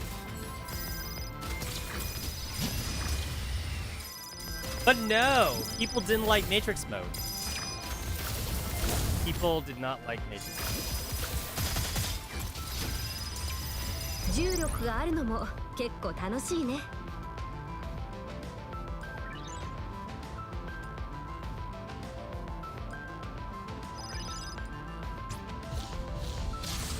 より広大な世界を探索しよう。I did pick like the I did pick like the positive green thingy at the start. I kind of wonder if I even have to move around at all. Like, do I have to move around? 溶岩キャノンの威力を味わえ。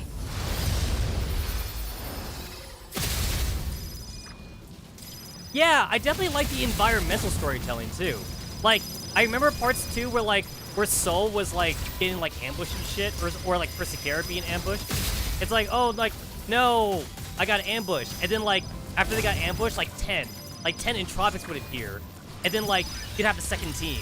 And the second team would have to go and save them or something. Like, that's cool. That's cool, you know? But people didn't like it because you couldn't fucking auto it or whatever like that. It's like, no, like, I can't autoplay this. It's like, well, guess what? You guys can't autoplay this one either. This is also, like, not really autoplayable. I don't know.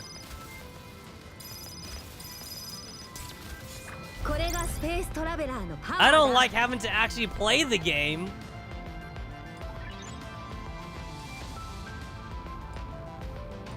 Although, like, that is a good question, though. Like, I did pick the green protocol. So, like, I guess, like, maybe I'll not move this time. I want to see if I die. I legitimately want to see if I die. If I just don't do it. I'm gonna do nothing. I mean, like, this might be a bad stage to try this on because, like, the game did give me Fresno and Hubble, but I'll see, though. Yeah, so right now, like, I'm taking damage.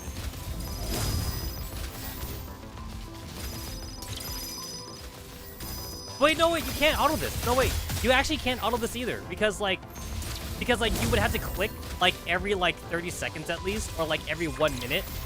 You'd have to go back to the game every 1 minute to, like, start the next stage. So you cannot auto this either. You could semi-auto this, I guess. If you don't have to move, then, like, you just, like, come back to this, like, every, like, minute or two, and then you can just, like, start the next stage. So, it's semi-audible. Oh, Fresno and Hubble died. Oh, wait, am I about to die? Yo! 1 second. I would have died in 1 second. I was honestly about to die. So maybe it's not. Maybe you can't auto that at all then. You gotta move. You gotta move around a bit, actually. An endless stream of warning windows fails control interface. Damn it. It just won't quit. An endless stream of entropic jumps into the spaceship one after another. Ringhan latches her exo feet into the hull of the vessel, and her beam sable cuts blazing arcs through the ranks of the enemy.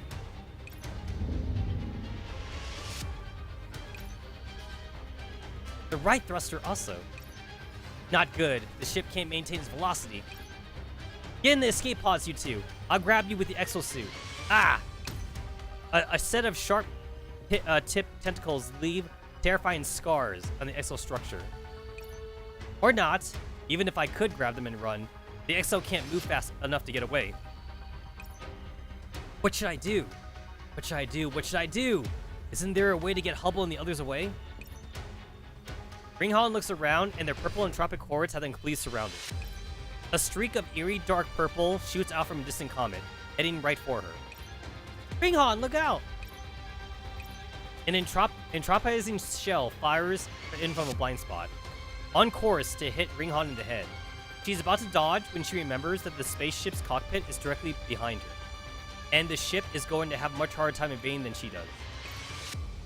This is bad. If I dodge now, Hubble and the others will.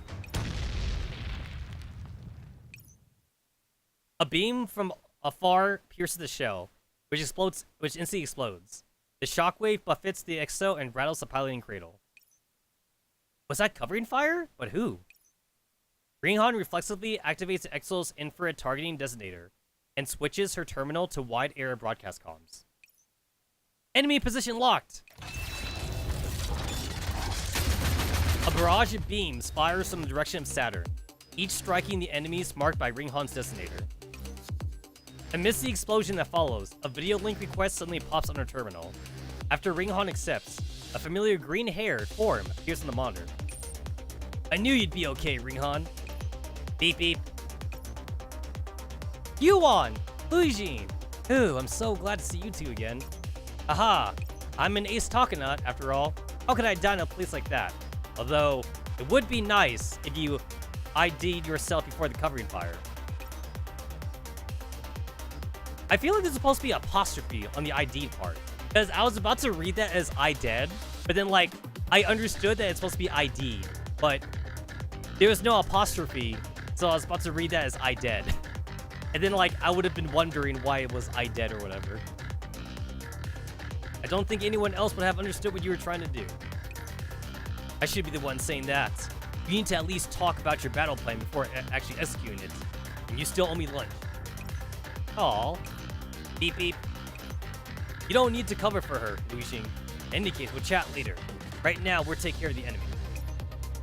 Team 08, cover the EXO. All other teams, deploy and wipe out the nearby entropics. The EXO scatter like shooting stars, spraying out to cleanse the surroundings of the purple spots infesting them. Yuan, remember to dispatch a squad to protect the spaceship. I was just about to ask, where'd you get that spaceship from? Weren't you supposed to be in an escape pod? Aha! You could call it a fated encounter. Just wait and you'll find out. With a beep, Hubble's image appears on the comms panel. Hey, it's been a while, Yuan. Hubble, why are you with Ringhan? No, wait. Why are you even in the Juitan sector? At first, we came to the Juitan sector to find you, but along the way, we rescued Ringhan from trouble near Oberon. Oberon, you say? That region's been heavily entropized, and all the agents manning the post have already been evacuated. Yes, although we managed to see something incredible thanks to the surveillance gear in the abandoned base. You mean these comets? Far more than these. These are just the tip of the iceberg. I'll sync the data and images to you. That many? An endless array of entropized comets come into view at the edge of the solar system. Yuan can't help but tighten his grip on the terminal he's holding. Looks like the entropized comet that made Titanfall was only the beginning. We need to inform the ring world ASAP. System command, hail Zanu and sync this info to her. All fighters, listen up. Weapons free. Prioritize operands for weapon system. Eliminate the pursuing comets and entropics within 10 minutes. We need to return to the ring world base ASAP.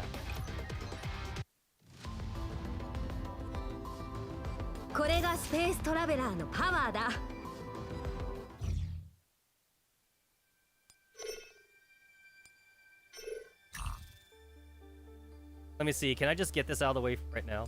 Oh, there's a challenge. Oh, there's challenge keys here. Boop, boop. Wait, what was that again? Oh, that should be fine. This should be fine. This seems easy enough that I can just auto it.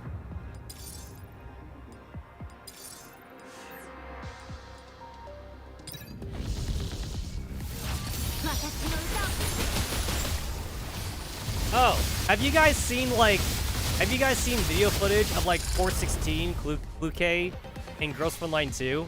Have you seen how she fights? She's OP. Why is the bitch OP at level 1? 416 is always OP no matter what game she's in. 416 is always OP.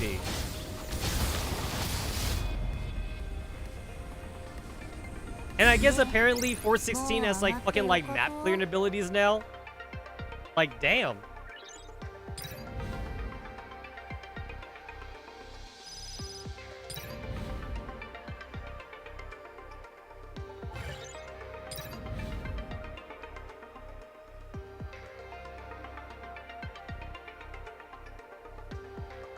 And then like I haven't seen any videos for Matcha or G11. I've seen a G11 video.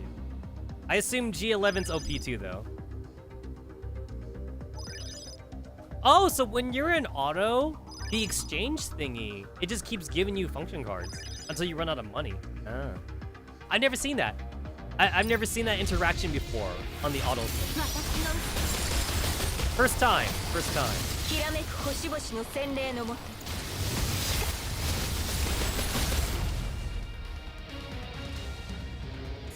So, like, the game tries to use up all your money whenever possible. That makes sense, I guess. Just use up all your cash. Oh, no wonder that stage was hard. That was the purple. Oh.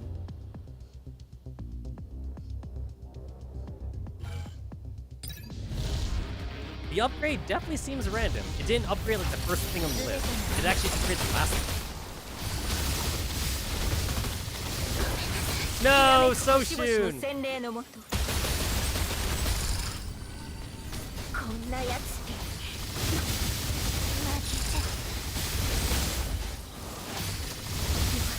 All right. All right, maybe the challenge key might have been a bad idea. That might have been a bad idea.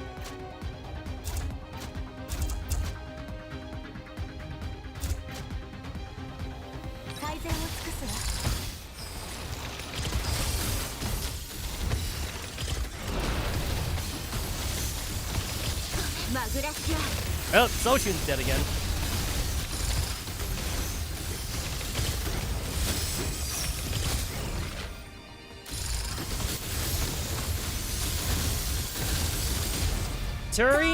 Turin and like Undini is like always like my backup team, just in case like the auto fails or something. Cause like sometimes like there's too many like melee enemies, so like having the extra pets around like gives them like a target to like lock onto.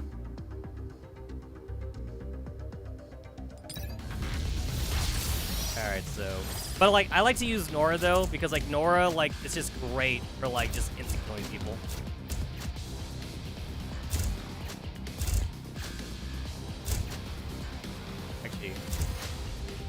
You don't even need to put Nora on the on like the auto skill like tile whatever it's called. You don't need to put her on there because like Nora already has like a very fast auto skill. It is unnecessary.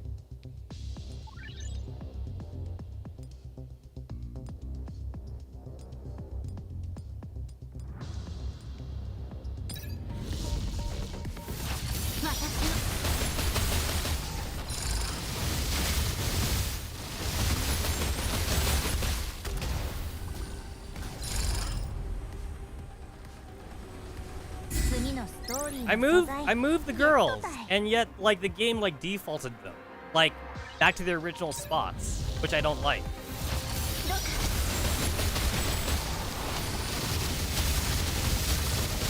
Goodbye, 416. Oh, I was expecting her to die.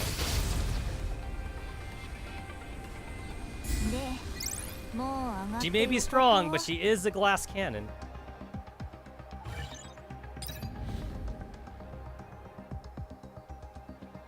Oh, I didn't know that it took that one.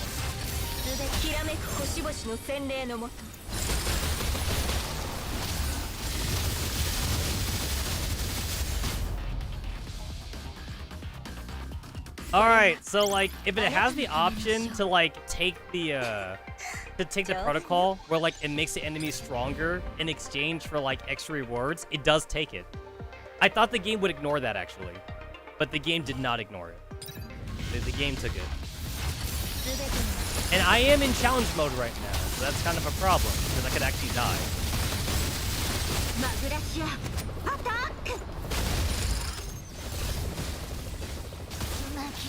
That's the one bad thing I don't like about 416's like skill in this game, is that like if the enemy moves, they can actually dodge it. It's not like an instant attack or anything, so the enemies have the ability to like move out of the way. Which is kind of a pain.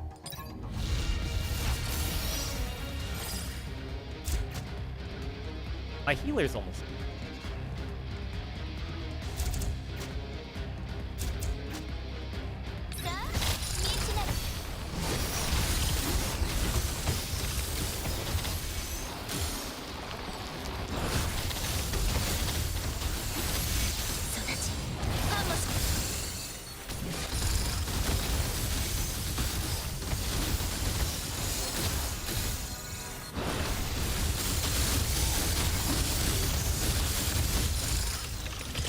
Easy.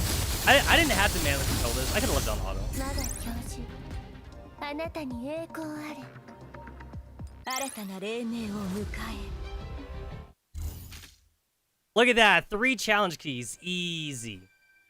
Fucking easy.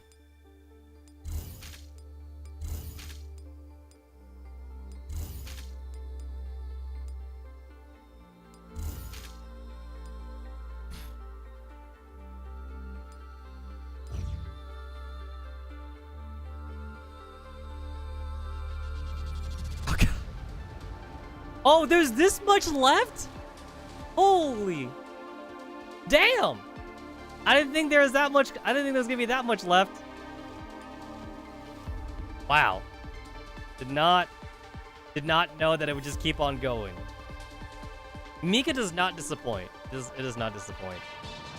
I remember seeing like back in the Steins Gate collab that some people were complaining that it was like too long or something, and I was all like, really? Like, have you played like a Mika game before? Like every event is wordy. Which is a good thing. That's a good thing for me. I want to read a book, and Mika does not disappoint. Every event really is just like reading like a fucking light novel. Like more so than other games, definitely. I feel like Nikke is like short stories. Like Nikke events, they're definitely like not as wordy. Maybe it's because like Nikke likes to do voiced events and shit. But like even for like the non-voiced events, they definitely feel like short stories. Like, you could basically definitely go through them, like, within, like, an hour, honestly. Some of them are pretty short. Some of them are really dang short, actually. But with Mika, though, like, they're long. And I like it. I like that they're long. Because, like, I really do just want to read. I just want to keep on, like, just reading it, man. This is why, like, I'm really hoping Girls from Line 1, after they're done with the main story, I would love it if Mika just made like a single player version of GFL 1. I really would. I would love it if they did that.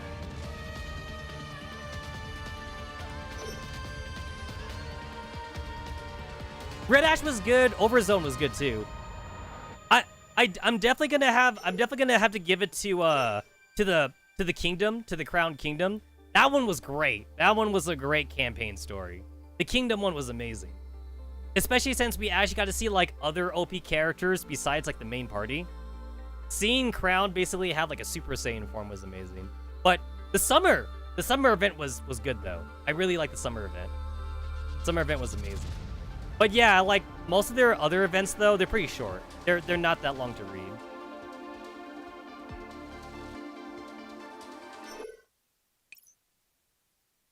Juitin Sector, Jovian Ringworld. Yuan leads Hubble and company into the admin center. Gagarin, we'll be holding an operational briefing. Everyone present must attend. We have an important news to share with the administrator. And this would be... Gagarin glances at Fresnel, not sure if she's part of the everyone that Yuan's talking about. Fresno is a friend of Hubble, and Ringhan. Ringhan, get some treatment first, and don't forget to back up your neurocloud. Lady Ringhan has returned. I'm here, Gagarin. Thank goodness you're alright. I'll arrange for agents to treat you ASAP and back you at the same time. Speaking of backups, one of your friends came back with me. He brought some data with him. A friend? Oh, look at that! Look at them. They're friends. You wonder if, like, Belkin, like, ever, like, makes fun of Gagarin for not having arms. It's like, look what I can do. I have arms. You're just a head. Yeah, Gagarin's just a head. What can he do? What can Gagarin do? The round form of Belka pokes out from behind Ringhan. It's been a while, old friend. I think the last time we saw each other was when we said farewell back on Hammer Station. Belka, you didn't come back to the Ringwood when the agents evacuated from Hammer Station. I thought you died with the others who didn't make it. You know what? I'm pretty sure I talked about, like, people being attached to their Roombas in the last stream. But this just shows again, though, that, like, people will get attached to, like, just a fucking head. Like, if If we lived in space and like other than Roombas, if this was like your fucking like Amazon Alexa, guys, imagine having like an Amazon Alexa that flies around and shit. Like, if you had like a fucking helper bot that like floats around and shit, like around your house, people would get attached to that. People would definitely get attached to that. Even though like it's just a fucking ball. It's a round ass flying ball, basically. That's all it is. Like, this thing don't even have a fucking face. At least Belka has like a fucking LCD screen for her face. There's no face on here. And I'm already feeling attachment. Feeling attachment to Gagarin. He's a good guy. He's a good bot. I'm gonna call him a good bro bot.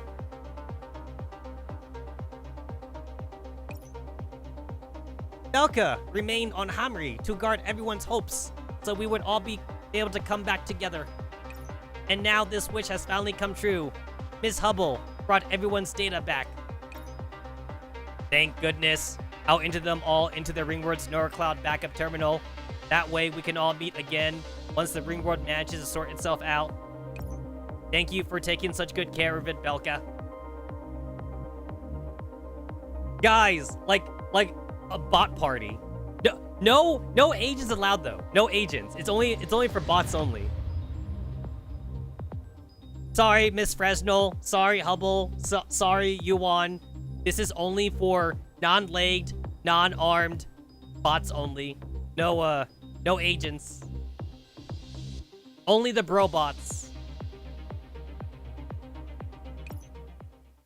After exchanging greetings and getting some rest, everyone gathers in the admin center just as Gagarin finishes working on the machinery there and brings up the footage obtained from Oberon base.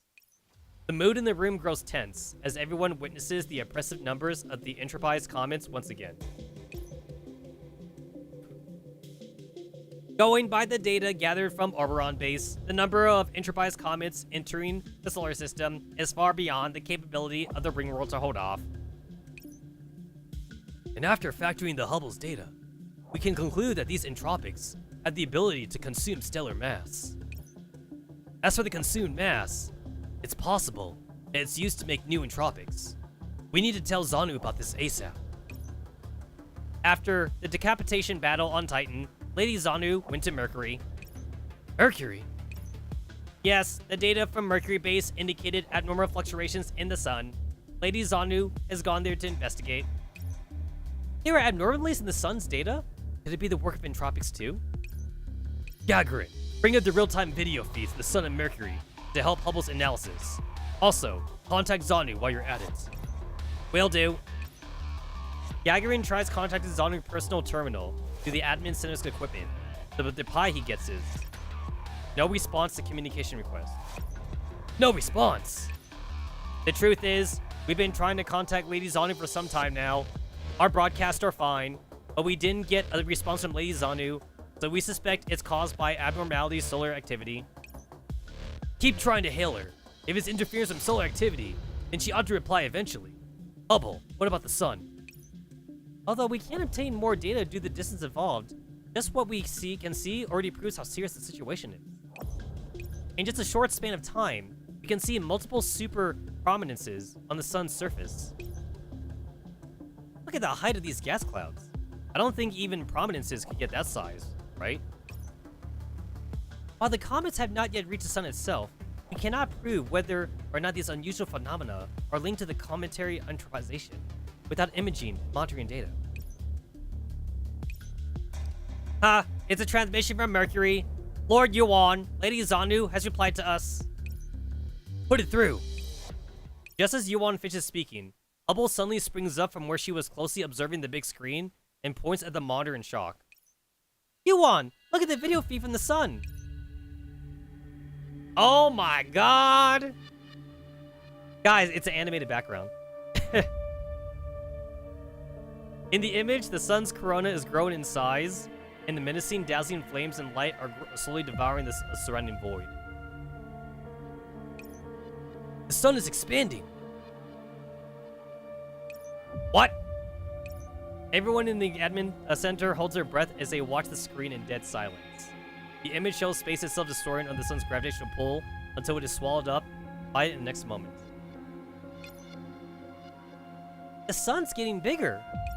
It's growing so fast that you could see it with the naked eye. The single van probably has like times 3 the budget of average. Without the professor too, by the way. Like, the professor is not the main character here. When like in previous events, like the professor was like the main dude, you know? Amidst the silence, Zanu's transmission suddenly connects. Yuan clutches the terminal before him, as though he's grabbing into his last ray of hope. Zanu, there's something wrong with the sun. We'll pick you up right now. Jovian world, this is Zanu. Zanu, do you read me? The image on screen twists and distorts for several seconds before slowly stabilizing. Jovian ring world, this is Zanu. Currently, Mercury base has detected irregularities in the sun's data. This dataset is similar to what we obtained during our battle against the Entropics. We hope that everyone on the ring world can help us analyze it. Zanu? Zanu continues describing the anomalous phenomenon as though she had not heard Yuan. Yuan, this isn't a real-time transmission. What?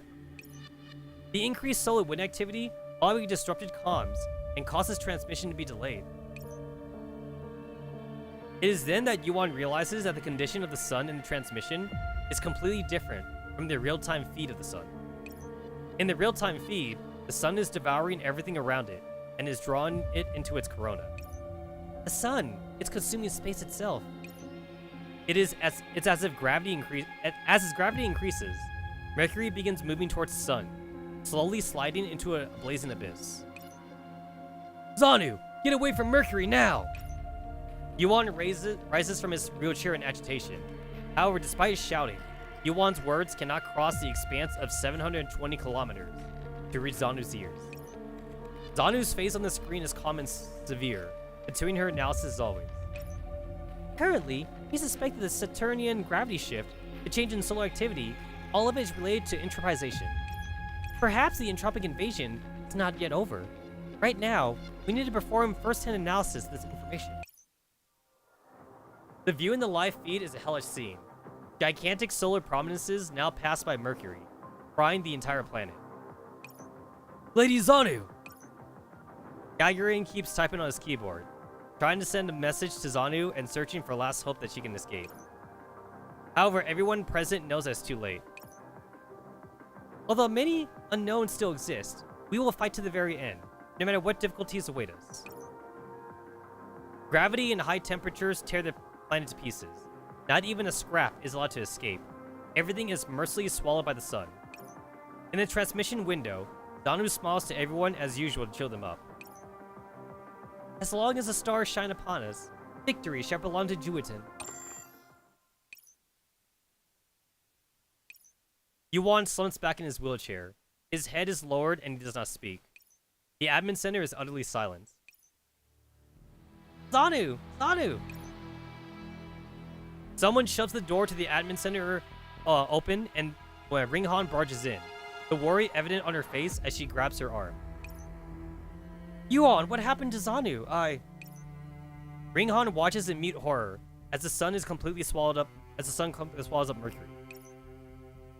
Mercury. Mercury is gone. Ringhan. Yuan wants to say something, but after seeing what's on the screen, he decides to remain silent.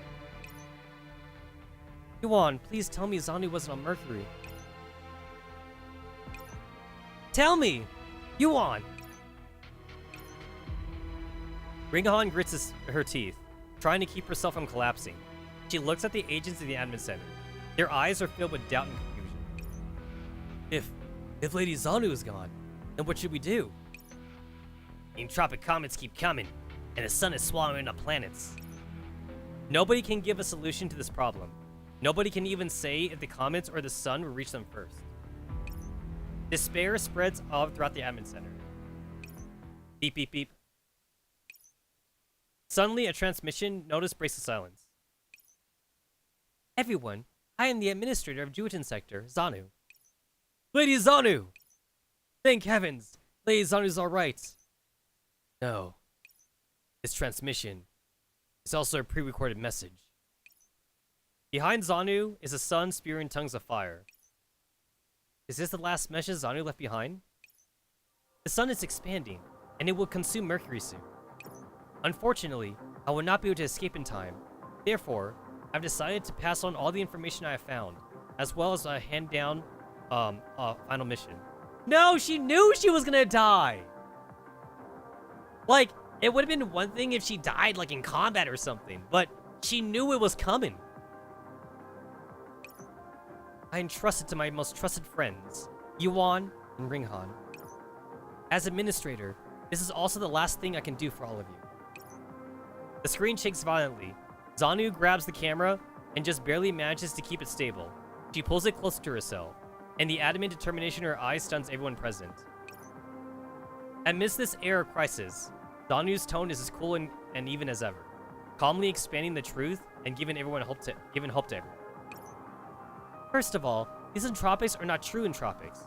Perhaps we should call them heat death entropics. No, she's dead.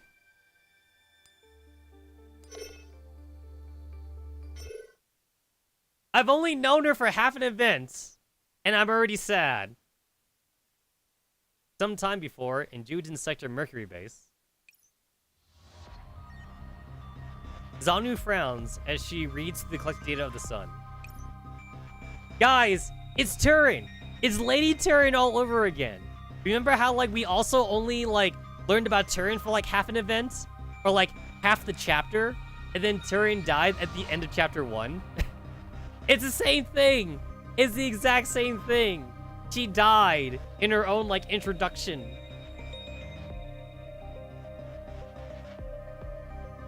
It's not the same! Guys, Turin's not the same either. Legit though, Turin's not the same. Like, the new Turin we have is like, I almost want to call her like robotic in a way. Like, she doesn't have like the same kind of like forceful heart that like the old Turin had. Yeah, it's not the same. I assume Zano is also going to be like more robotic too.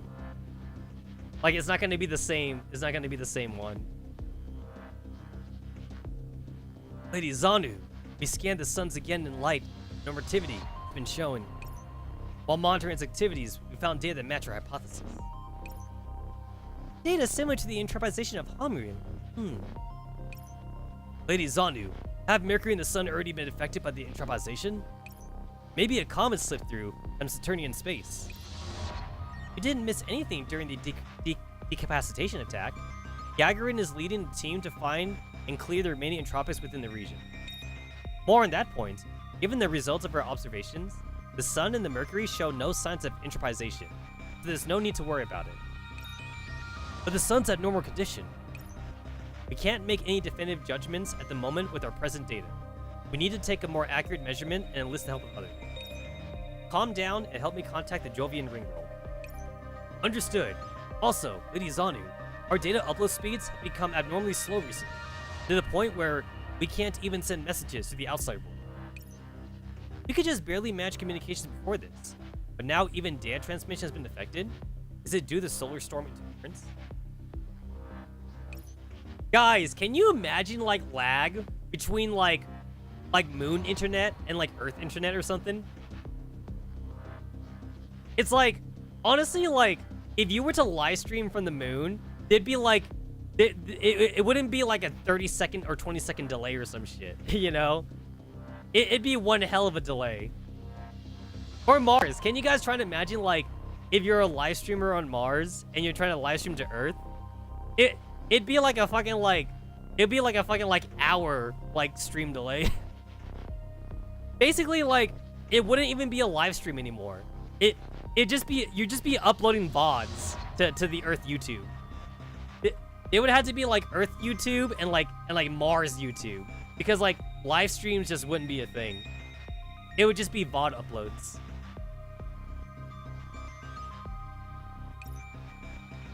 In any case, we need to get this information back to the ring. Compress the observation data and switch from real-time comms to video transmission. Then divide the data and video recordings into packets and send them back via burst comms. Will do. Zanu opens the terminal and narrates her findings on Mercury into the video. Although many unknowns still remain, we will fight to the very end. Oh, look at now we get to see like the other side of like the video data. Compressing data, packaging complete. As she watches this video sent successfully, Zanu breathes a sigh of relief, then focuses her attention on the data. The sun's data is just too strange. While I've managed to calm everyone down for the time being, I need to find the source of this anomaly. This data trend, I've seen it somewhere else besides Hammer. Also, why did the administrator do this? Like, couldn't she just send like the task force there and like just get updates like via data transmission? It seems kind of weird that like Zanu went herself basically.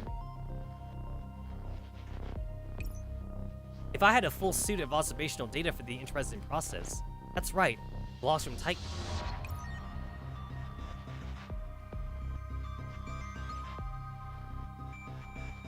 An idea comes to Zanu, and she opens a Saturnian space data recovered from the Titan base.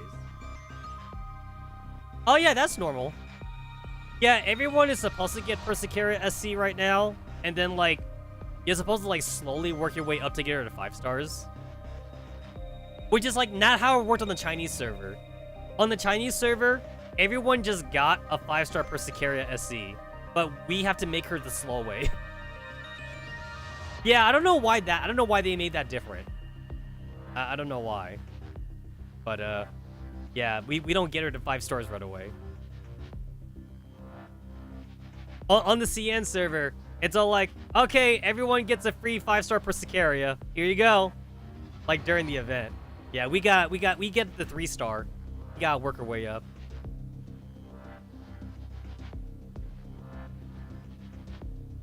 And also, technically, we're actually getting her early, by the way. Like, we're actually technically not supposed to have her right now. So, like, when the event happens, hopefully, she's at 5 stars when the event actually happens. We're actually not even supposed to have her. So I guess, like, the EN server's just giving her to us early. I don't fucking know.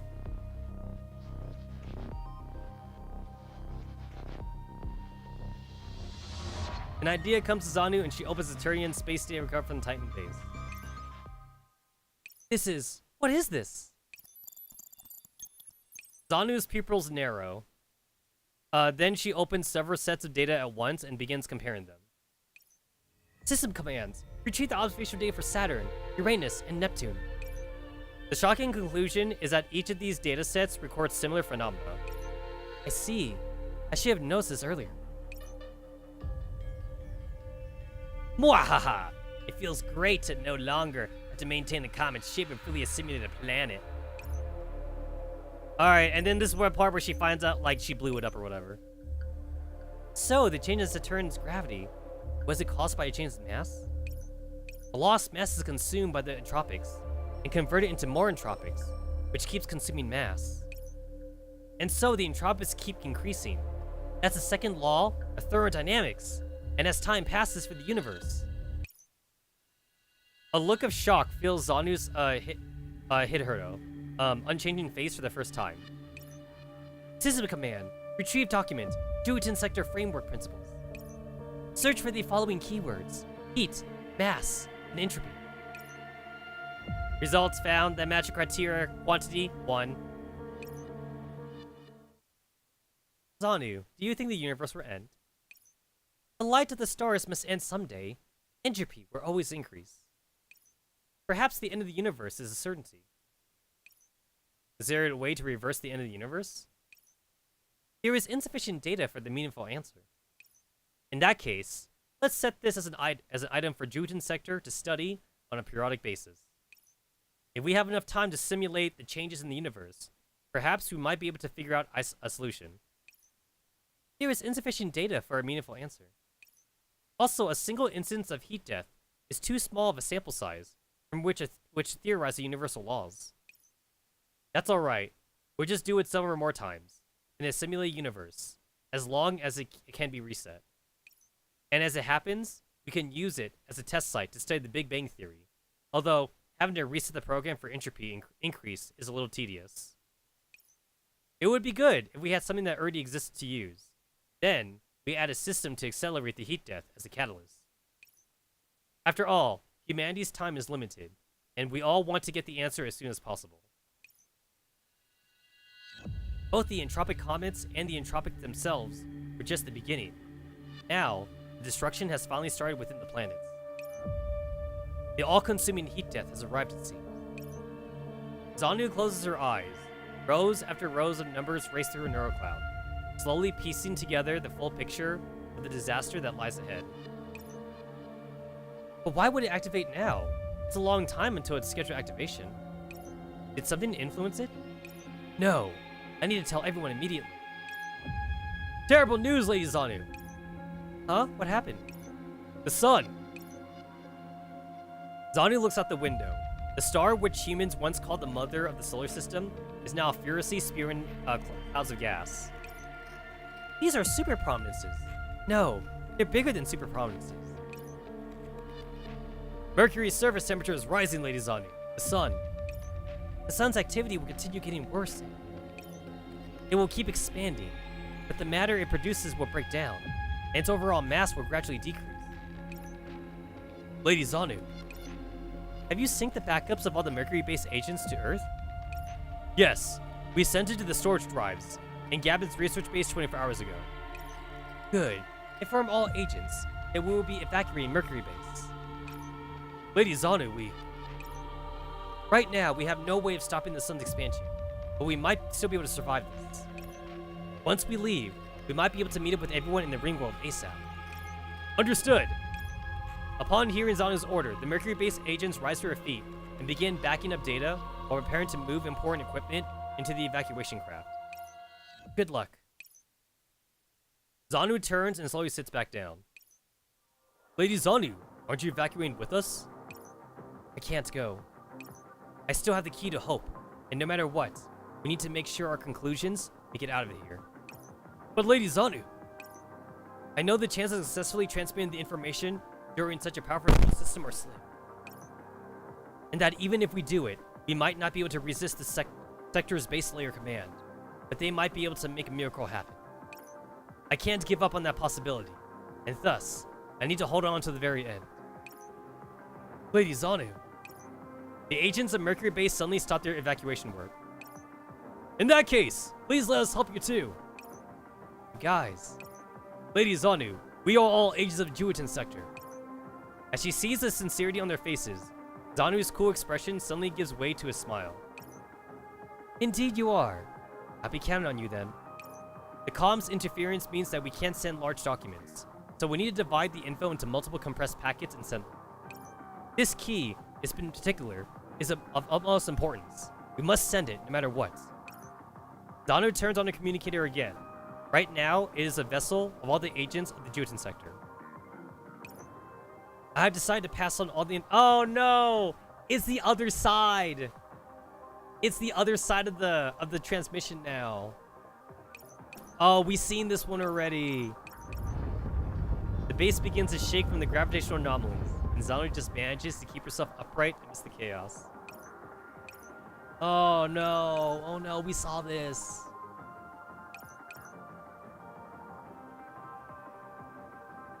There is no reversing the heat death. The sector's creators ought to reset the sector after its end. However, due to the disconnection between the cloud server and the reality, they cannot do so. However, Xanu stares intently at the screen, as though she's trying to seize into a strand of hope amidst the cosmos. Yuan and Ringhan, you both come from outside the Juitan sector, so you can do it. The sector's future is in your hands. The base shakes violently as Mercury begins to disintegrate, and Xanu briefly loses her balance. However, she steadies herself soon enough and continues her calm narration. I'm sending this cipher key to you. It will allow you to enter the data center of Gabon's research base on Earth and activate the reset system. The heat death will consume everything, including the system itself. You must reset the sector before everything is gone. All of Juitan sector, all its agents will help you. This is the only way to preserve Juitan sector. The sun is almost upon them. A planetary collapse and intense high temperatures threaten each agent. Xanu closes her eyes and does not speak for a while. The following is my last will and testament. As the administrator of Juitan sector, I have accomplished Juitan. I have a companion Juitan over the course of its life. From the moment I was awakened, the importance of my task and its value has been constantly drilled into me. The importance of Jujutsu sector has been written into my base layer logic. It has always been a source of pride for me. But now, during this time of crisis, I realized that what I truly took pride in is the fact that I built this Jujutsu sector with you. High temperature detected. Endless waves of heat crash into the base. Right now, Zanu can feel the fires of the sun melt in her body. Sending message. Cipher key upload 95% complete. We can reroute the key through Earth. The high temperatures are beyond what the ages can tolerate, but they do not stop working for a moment. Lady Zanu, there's still no response in the ring world. Keep trying to send the message. If we hold on, we'll be able to pass on hope. We will hold on until the very end. Oh my god, this is a fucking suicide pact! Like, they had the option to leave, but they didn't want to leave the administrator by herself, so they all stayed behind. This was legit a suicide pact.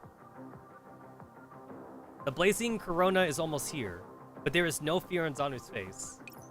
Similarly, the other agents don't seem to care about their impending end. Instead, they keep trying to send the message. Jujutsu sector is in your hands. The powerful gravity of the sun tears the base apart, and all the agents are instantly bathed in the searing heat. Zanu tries pressing the send key once again. The stars shine upon us. We once again shall meet in Jujutsu. In the next moment, boundless light incinerates everything, not even dust remains. But before all falls to silence, a single line appears on the computer screen. Message upload successful. Oh my god! Damn, bro! Damn. Okay, I'm not gonna do challenge keys here, because, like, the recommended power is getting pretty high, so I'll just do the normal thing.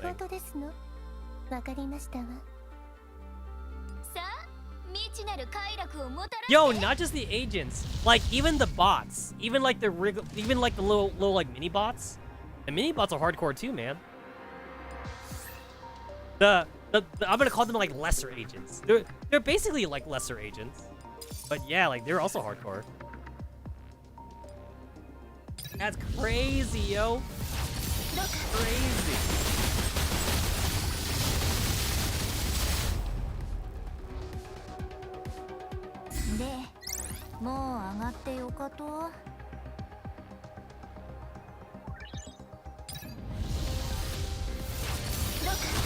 So these are not real comics. These are death.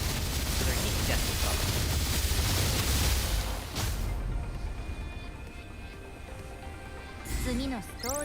And it's crazy, like, just like the difference in like power for the enemies is between like running the challenge keys and like not running the challenge keys.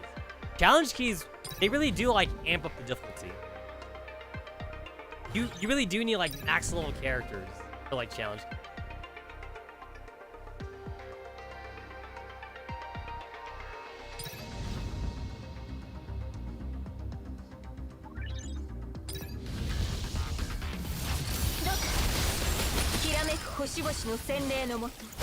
I saw the word Trojan. I like that Antonina's like entire skill set is all about Trojan. Antonina, the master hacker.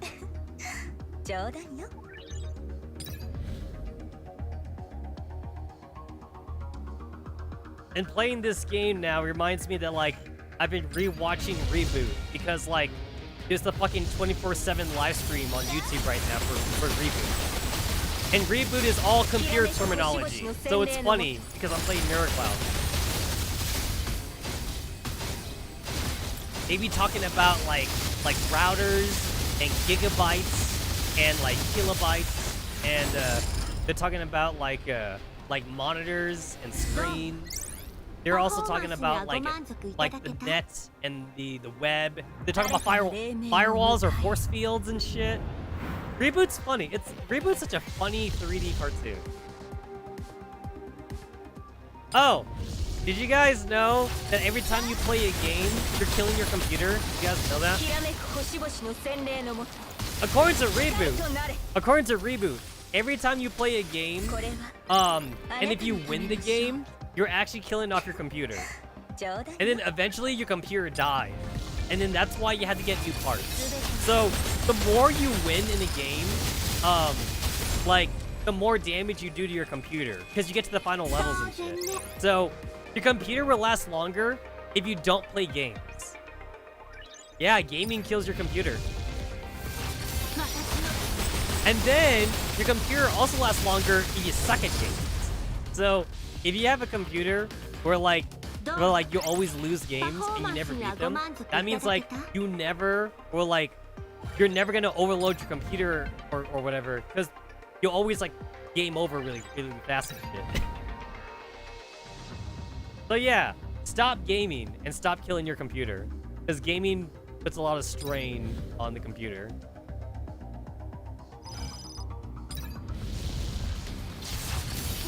Apparently, the sprites inside your computer, they're alive, by the way. They're alive. And every time you connect to the internet, the sprites can travel to different computers and shit.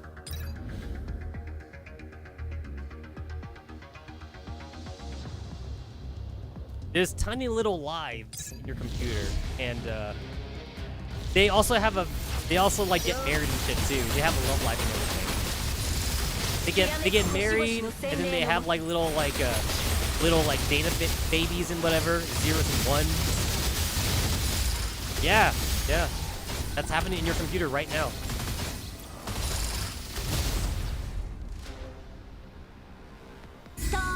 That was easy. No challenge keys, but that was easy.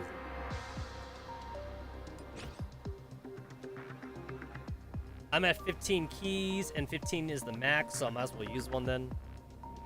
I'm at 296 challenge keys. I need to use a couple of these.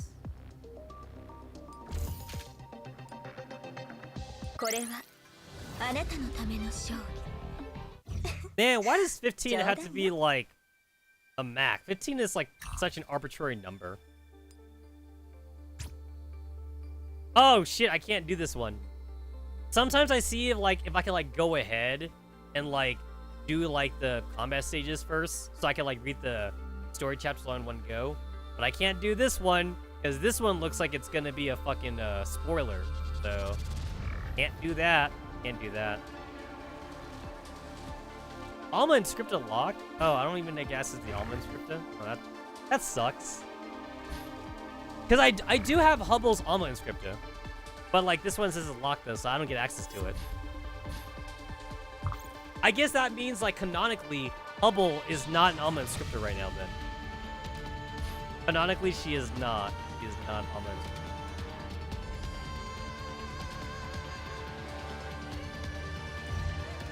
Not funny. Oh, nothing?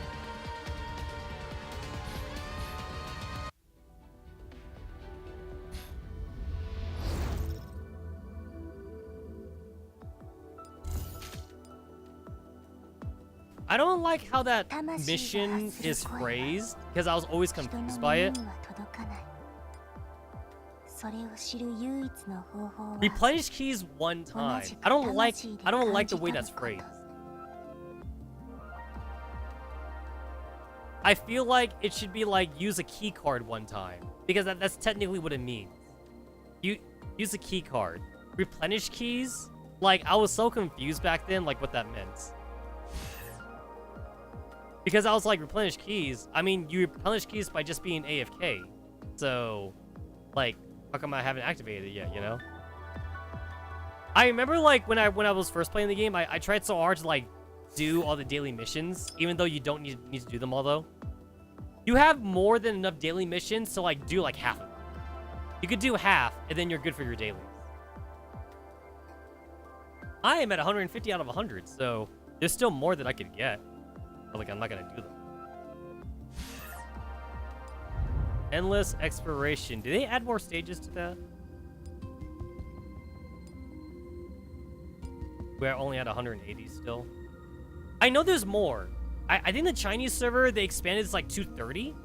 I think it's like 230 right now on the Chinese server. So we're still at 180 right now. Oh, I finished these ones though. And then, like, Why have I not done this one? I forget. I forget like why I haven't done this one. Did I like not have like OP characters to do it back then? Was that the reason? Probably. I probably just didn't have like OP characters. I could probably just do it right now. Who am I fighting? I'm fighting Angelus. Angelus and Reverence. Reverence has literally never appeared in the main campaign, I think. Like, Reverence appeared in like Kuro's story, I remember.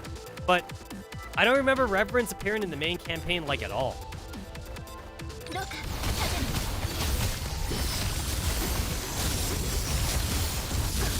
Oh damn, Soshun just died.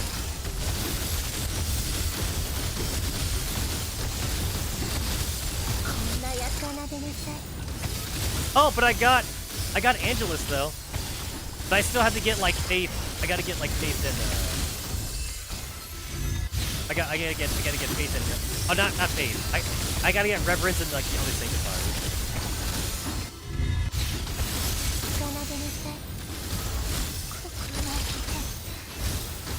Oh, reverence is rocking my shit right now. Oh.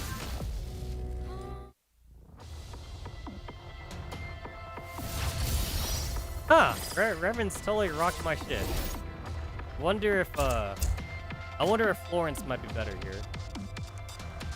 Oh, not Florence. I wonder if Nanaka might be better here.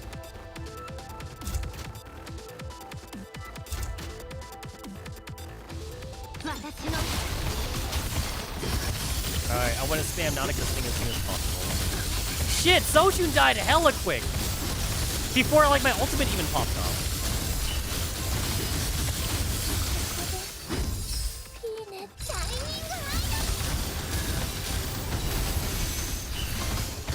I was hoping to like utilize like Nanaka's like invincibility like before Soshun died, but Soshun just fucking died. Because Nanaka like couldn't out heal he couldn't out heal like the beginning part. Fuck.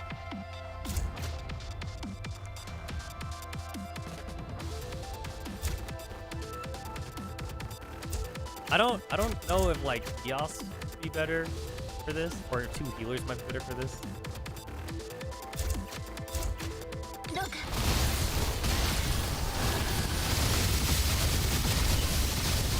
I mean, like now I'm seeing like why like Soshun was dying so much. Soshun is just taking like everyone's damage right now. Like no wonder she's taking those hits. All right, Nanaka's dead. Angelus dies first, because Angelus is a glass cannon. But, like, the problem is Reverence, though. Reverence actually a bit of a problem. Also, like, Eos does extra damage versus, Entropics, and, like, I'm fighting against Sanctifiers right now, so... That... Eos's, like, special abilities, like, aren't actually working here.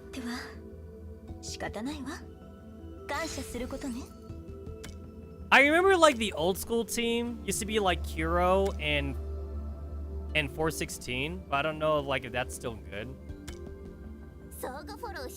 Also, like, I don't know, like, if Kurisu would be good here either. Obviously, people beat the stage before I did, so, like, I guess that means, like, you could definitely beat this with, like, the older characters. I just don't know, like, I don't know who's good. Full sniper? Going full sniper team. Kiro in 416 was supposed to be like the OG parry. This was like the OGs right here.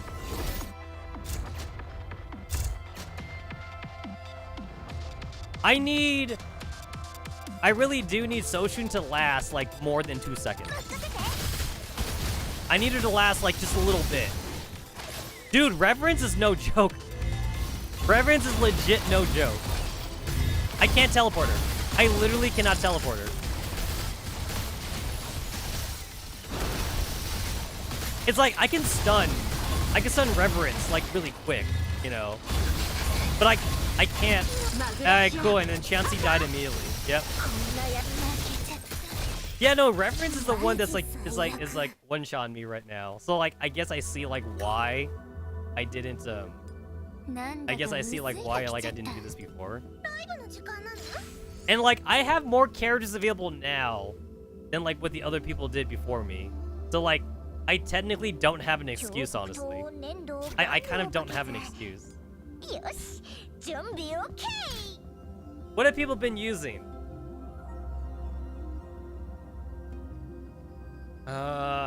Abigail, Dashvanaya, Milao, Taish. I don't have fucking Luna. Hubble, Nora, Puzzle. Someone here is using 416.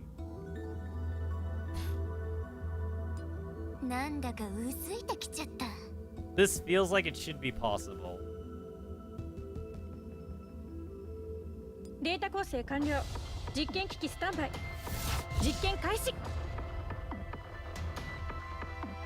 Oh, yeah, I forgot I took out social.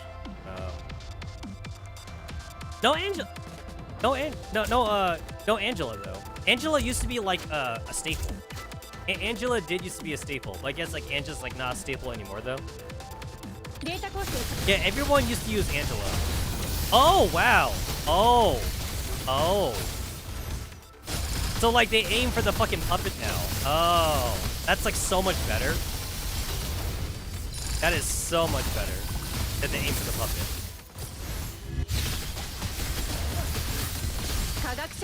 It didn't last though. It did not last.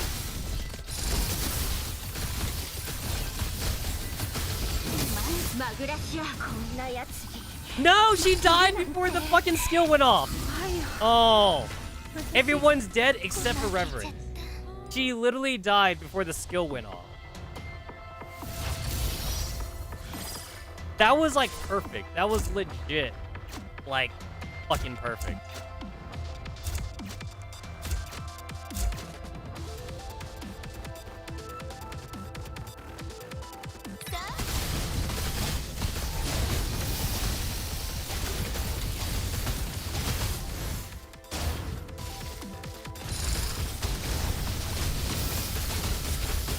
So basically, like, I noticed that, like, we also kind of, like, instantly die, like, as soon as, like, Puzzle, like, gets killed, because Puzzle's technically not even supposed to be a tank. Puzzle is, like, acting like a tank only just because, of, the fucking taunt character or whatever.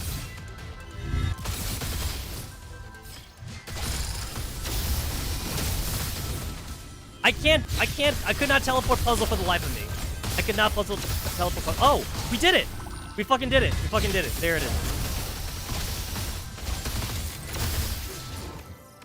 We got it. We got it.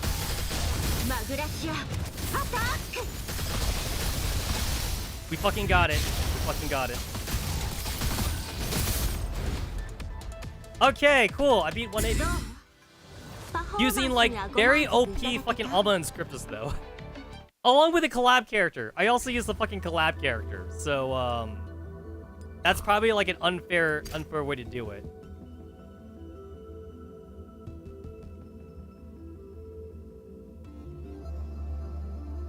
Oh, apparently I could have used this team. Matsachiri, Florence, Diane, Puzzle, and Lynn. There's no Undini in this group. Puzzle, Tyrion, Dashvanaya, Hubble, and Abigail. I don't have Abigail and Dashvanaya's Alma Inscripta though. So like those are like not available to me. Like at all. They're not available to me. What's this? Backup of a backup?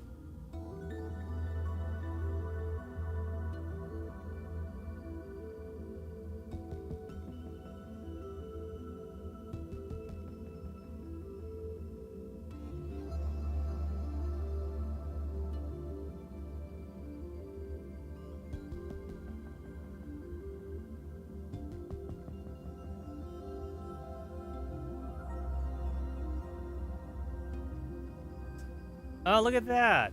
This is like old shit from like, this is technically like prequel stuff. I should read these. I have not read these. I saw Tyrion in there. That's kind of cool. I should read those. I should really read those. That's O-tiering. That's gonna make me sad. That was O-tiering. So like that's gonna be like not the new tiering. 魂が発する声は There we go. 人の耳には届かない。 Beat 180. それを知る唯一の方法は同じく魂でか。 Okay, how much left do I have to go through? I gotta go through that one. There's 2 stages. Oh, there's 2 stages there. So that story bit, and then this story bit, that story bit.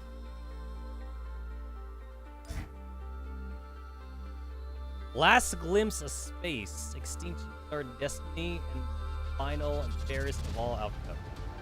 1 layer, 5,000. The fact that like it's layer 1 and only a 5,000 recommended power is telling me that's definitely like a story battle. That's definitely a story battle right there.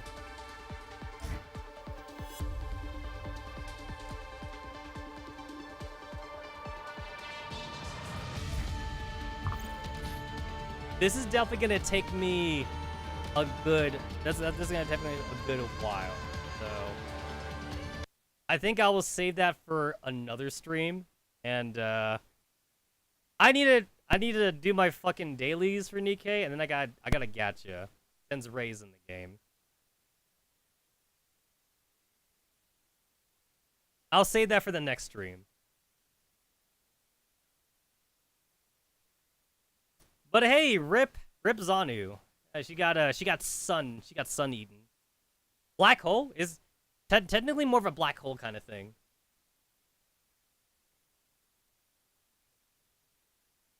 Need to gacha and do my dailies.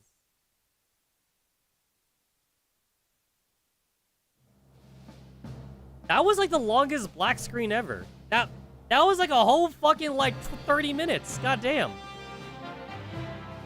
Also, they changed the music. That's cool. It's been a long 8-hour stream already. That's right. Well, let's assume that like I streamed at the original time. Let's assume that I was not late. We're assumed. We're assumed that I was not late from the original stream time.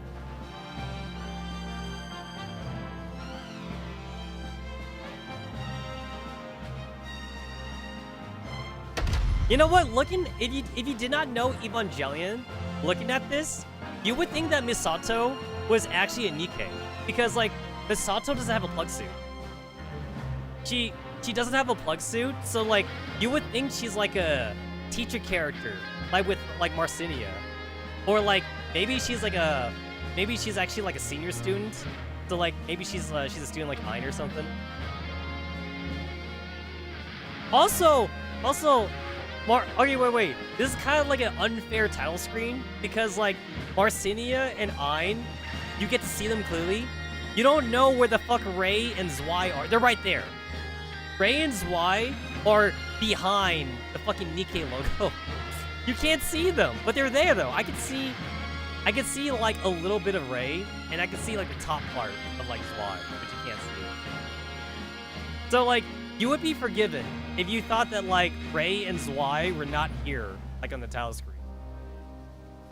And you would also be forgiven if you did not watch Evangelion and you thought Misato was a Nikke.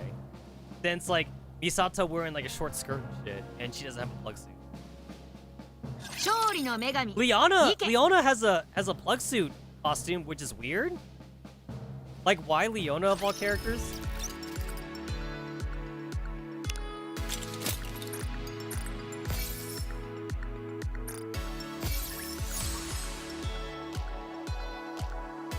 I like that, like, we get to, like, see it, like, ahead of time. If you, like, look thick in, like, encyclopedia and shit. I like that, like, you can see it. You can see it in here.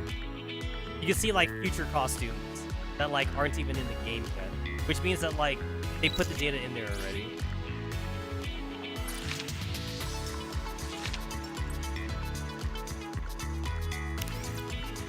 Why did she get a plug suit?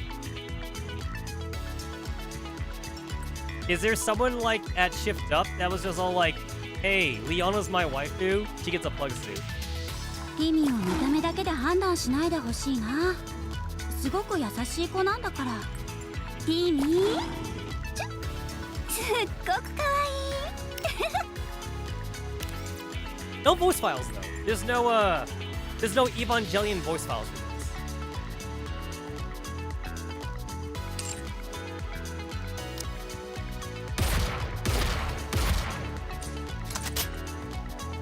It's also funny though because like here, like the whole like boob ammo thing is more obvious because like now you can clearly see that she puts her arm in.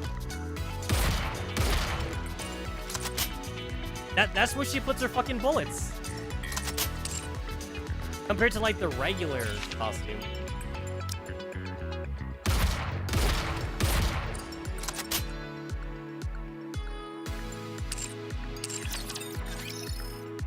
Also, like further exemplifying that that women don't get pockets. Pockets are a men thing. Women have no pockets. Oh yeah, I forgot. They're giving away like 5 like recruit vouchers and shit. Oh, not here. There's a whole like 5 free like recruit vouchers and shit. It's like Nikke. It's like Nikke collab something.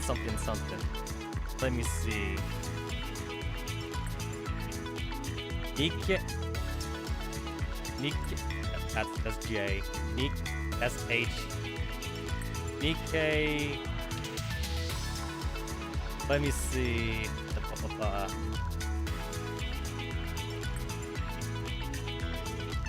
Nikke collab O.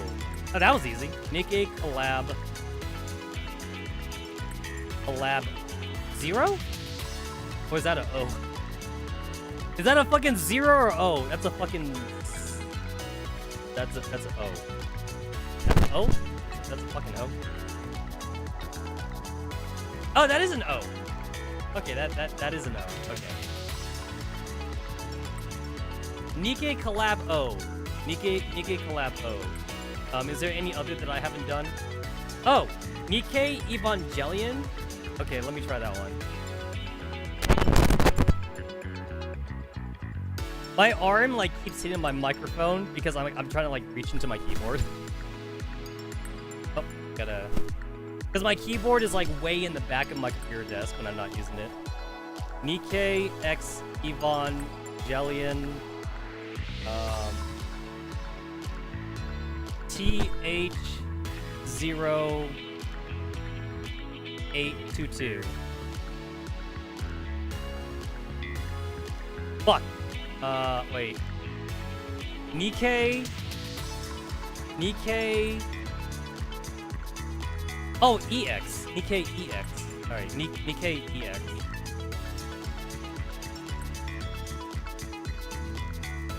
Oh, wait. God damn it. What am I saying? Nikke. Oh no, I had it right.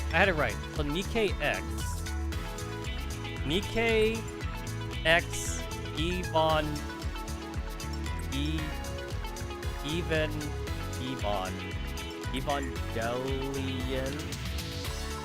TH0822.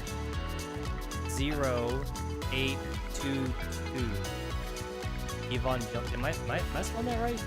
GELION.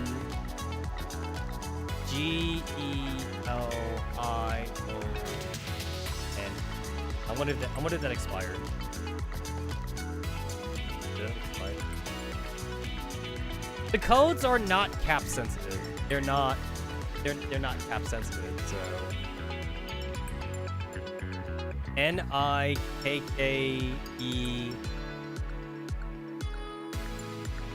X EVANG beyond 08. They're not case sensitive. I did Nikke collabo in all lower cases, so I already did it. Like the only thing I could think of is that like either like the code is already gone or like I'm doing something stupid. So I'm gonna copy and paste, and then I'm gonna see if like I just see if I didn't like skip anything. Because sometimes the codes like don't last that long. It's possible that like the code just doesn't. Oh, might be already gone.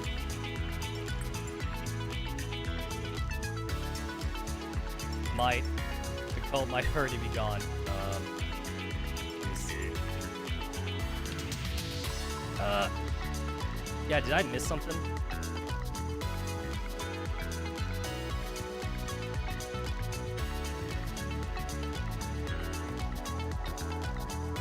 Nikke Evangelion.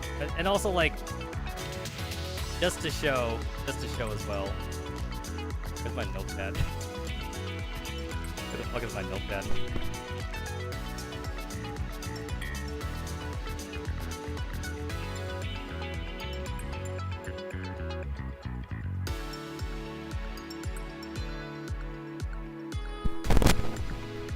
Nikke X Evangelion 0822. Okay, there we go. Got it right.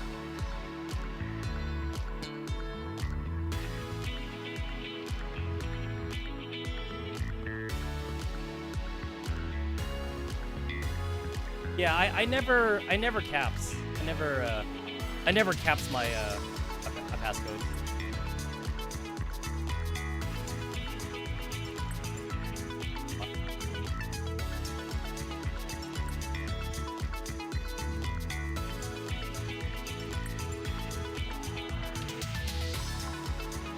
Is that a thing with Notepad++? Oh, there we go.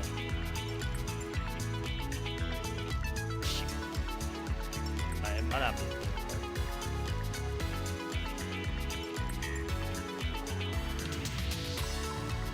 Yep, it's not a thing. It's not a thing no more.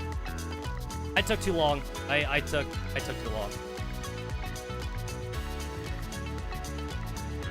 And then like for like the all numbers code, like that usually also like goes like the first like 100 people that do it. So if it's a numbers code, you gotta be quick. This code's for max use. Yeah, you gotta be quick. You gotta be quick for those. Usually codes are like not server dependent either. So if they just take it out, they just take it out. Invalid CD code. All right. Well, I got the 5 tickets. So that was good enough for me. I got my 5 tickets.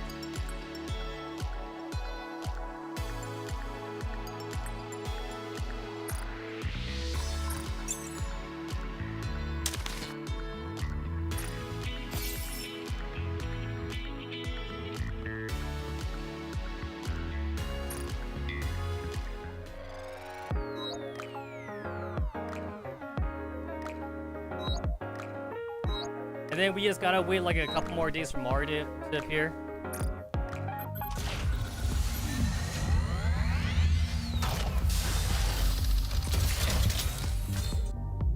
Genshin and their weird 17-hour codes. 17 hours? Oh, that's weird. Oh, no way! No way! No fucking way! First 10? First fucking 10? Let's go. Let's fucking go.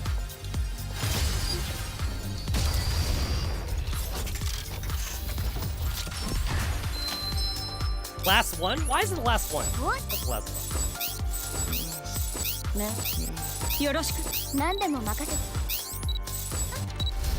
Abnormal! Abnormal, let's go! Hey! Nice. Shit, I think I screenshot the wrong time. Alright, cool. Alright, I'm already done. There it is. I still have to get Asuka. I still gotta fucking get Asuka though. I have to get Asuka.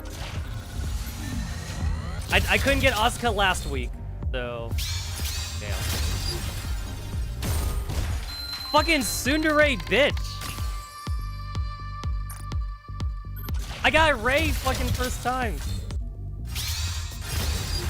I'm gonna have to fucking go kart Asuka and Mari. God damn. You bitch. You tsundere bitch.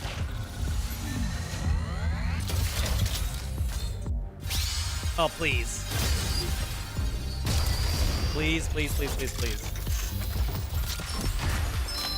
Alright, second one. No. Elijah, you motherfucker! What'd I get? I got a fucking guillotine dude. Nice. You bitch. You bitch.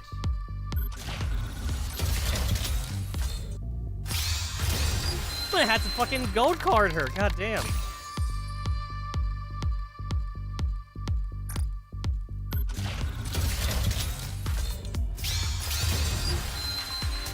Spoiler alert, Shinji does not end up with Asuka.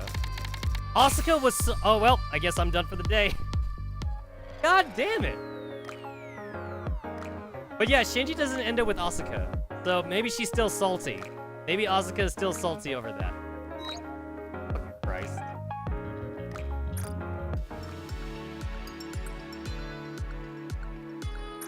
So like, I have time, so of course like, I'll wait. I'll wait until like Mari, then like I'll see if I can catch them both or whatever. I have 1,619 gold tickets. I'd like to keep on preserving those for as long as possible, so I will wait until Mari. Wait until Mari builds up. Ray knows what's up though. Ray knows what's up. Ray knows that like Shinji's a fucking cuck. So Ray had to be with the chat commander.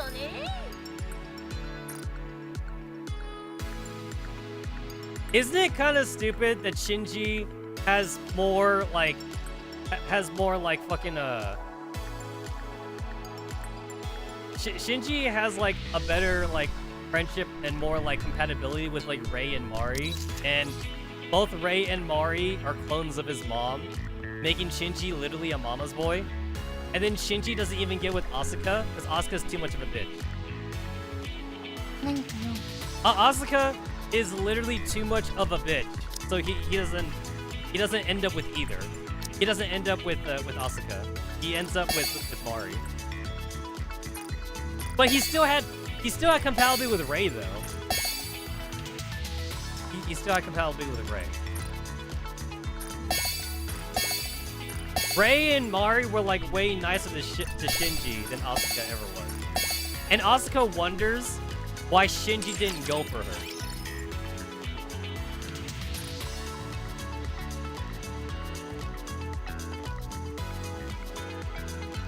It's the same reason as always. It's just Gatekeeper doing Gatekeeper bullshit. It's the same reason. It's nothing. It's literally the same reason as every other collab. Is Gatekeeper being Gatekeeper. Gatekeeper only exists for collabs. That's his one rule. That's his one thing. It's just Gatekeeper.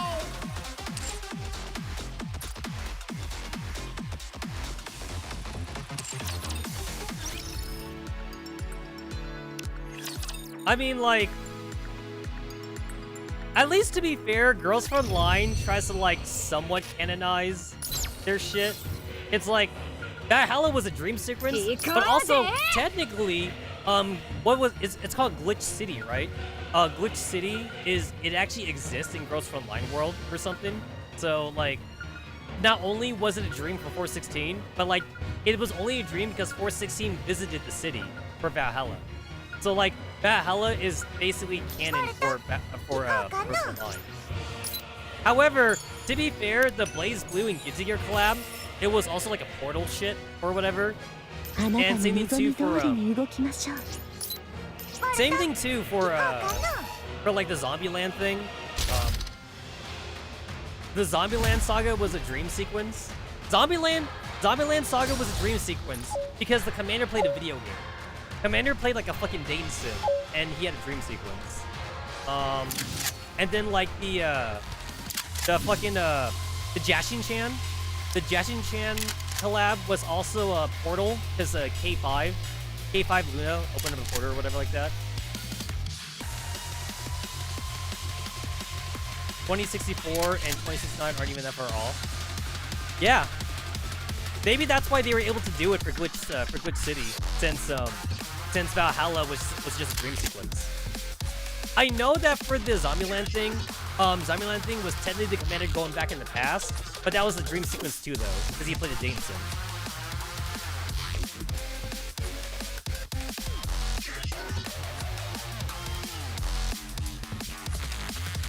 Oh my god, hurry up, last dude. We're gonna beat this in 2 seconds. Just hurry up. You can pick anyone. You can. I picked Red Hood, so you can literally just pick anyone. I picked Red Hood.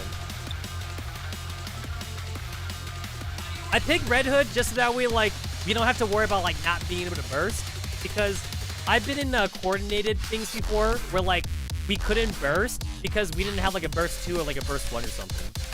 That's happened to me before. Like not being able to burst, basically. That's definitely happened to me.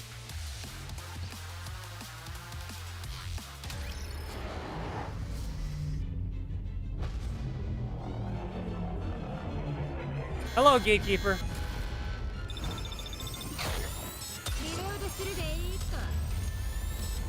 There we go. Got the thing.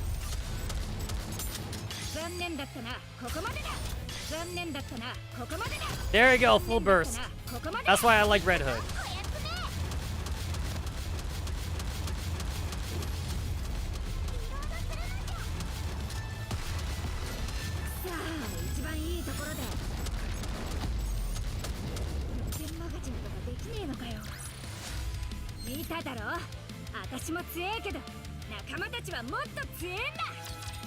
It's like there's almost no reason to keep going other than for ranking.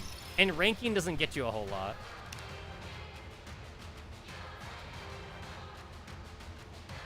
$8 billion.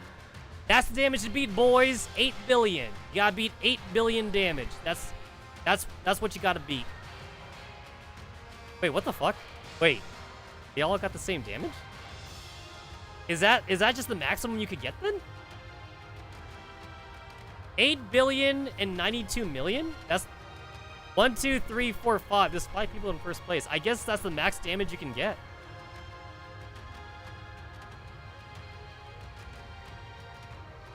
They're on one team. Oh! Oh, you're right. That makes sense to me. You're right.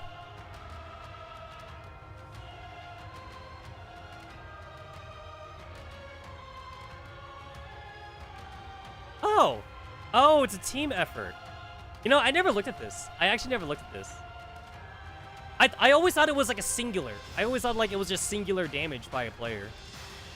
I didn't realize it was a team effort.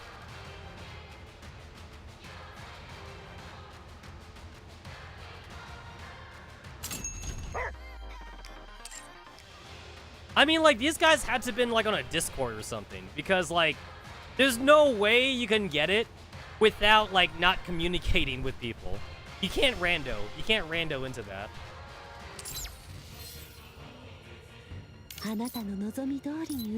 That's a Discord. That's a fucking Discord call.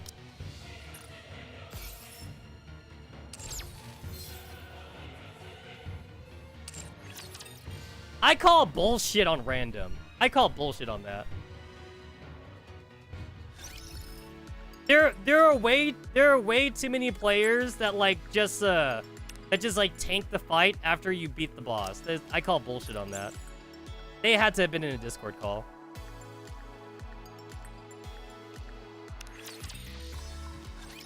Yeah, because most players like they just tank the fight as soon as like the boss is defeated.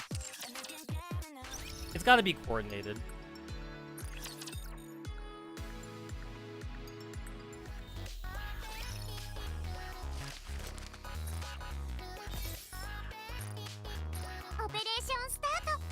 Man, I want to favorite item like Exia and like Prima and shit, but like the game has like not been nice to me for like fucking like sniper favorite items. I keep getting like fucking like fucking assault rifle and like SMG bullshit. And right now we don't have like any SMG favorite items. I got a lot of like fucking shotgun bullshit right here.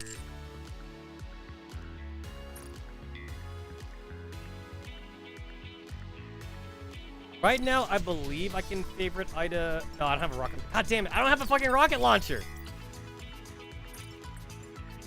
I can. My Lapis is at bond 30 right now, so I can get her. I can get Lapis, her favorite item, if I got a fucking like rocket launcher. Like fucking doll, but I don't have one. And the game has never given me one. I literally just never got one. I'm waiting. I'm fucking waiting to get a rocket launcher like SR doll. And then I think I could technically do one right now. Sniper rifle.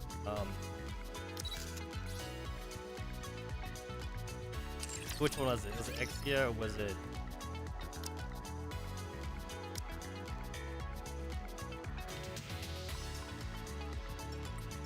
Prima. It's not Prima. It's not Prima. Okay, so it's Exia then. Whenever I feel like doing Exia.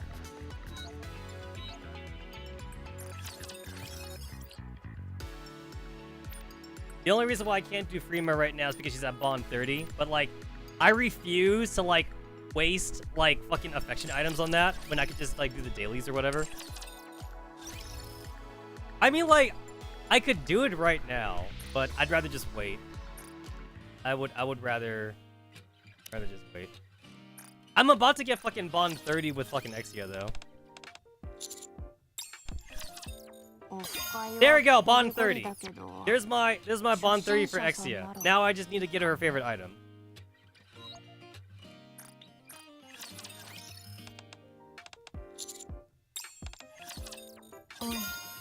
And then like I could do Lapis right now, but I just can't.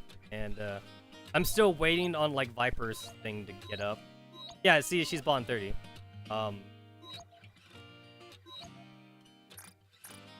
Especially since like if I also like know like they're not terribly meta anyway, so like I don't want to waste affection items. I mean, I have plenty. I obviously have plenty, but I just don't want to waste it. I'm too much of a hoarder. I'd rather do it for free if I can. Especially since like I already have like a meta team anyway, so like there's kind of like no point in me doing it. Like the only reason why I want the favorite, I want to just unlock like the extra cutscene.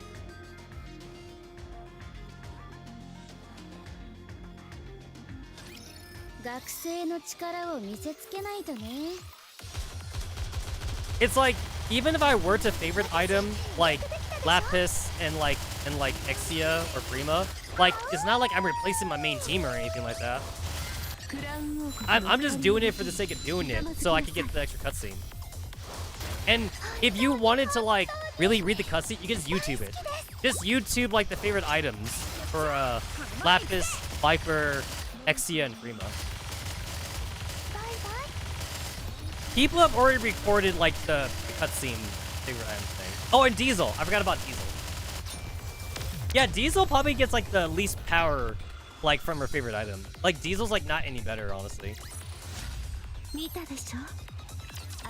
Probably because like Diesel is a defender, and like defenders like aren't supposed to do damage.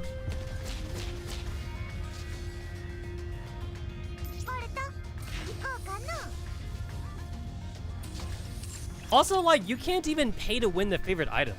I don't think you can. Hey, can I buy like the fucking maintenance kits in here? I don't think you can. I don't. Oh wait, wrong shop. Wrong shop.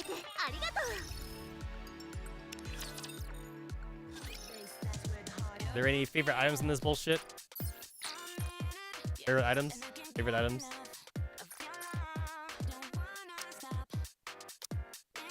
I see no maintenance kits in here. So, yeah, you can't pay to win. You cannot pay to win the favorite item.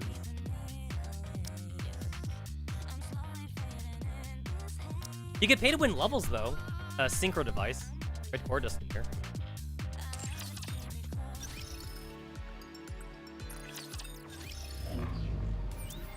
The only way that you could like like pay to win the maintenance kits is if you use gems to like reset like the outpost dailies or whatever. But like even if you do that though, it only like marginally gets you like slightly more maintenance kits. It doesn't get you like a whole lot more, honestly. You're just wasting a whole lot of gems. You ain't getting shit. You really aren't getting shit.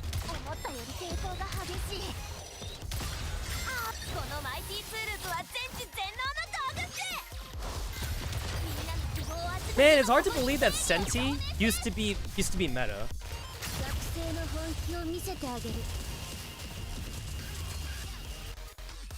It's like the only reason why Senti used to be meta is because like there was just lack of characters to choose from. Yeah, Senti is like vanilla. He's like vanilla meta. Like being like the best rocket launcher in the game isn't saying a whole lot.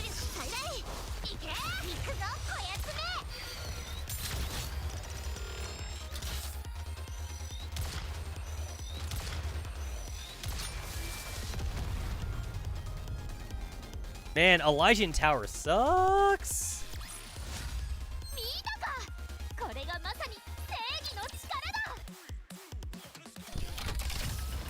The fucking so-called like military tower is the hardest tower to go up. So-called military tower.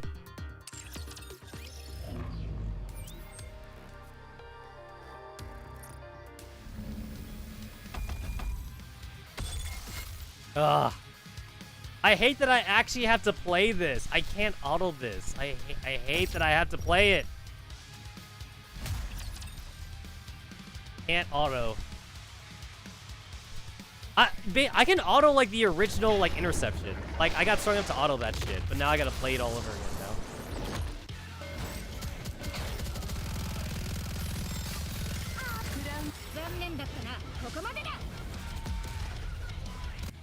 How dare the game like make me play my dailies? How dare they? How dare they make me play?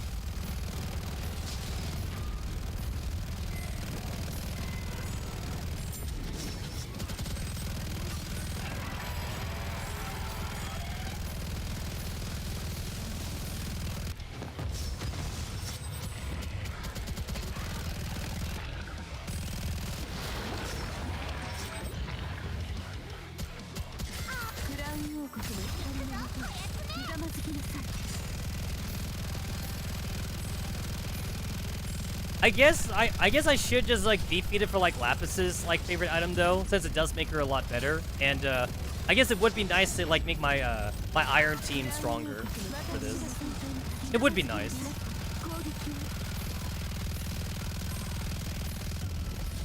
Yeah, it'd be nice.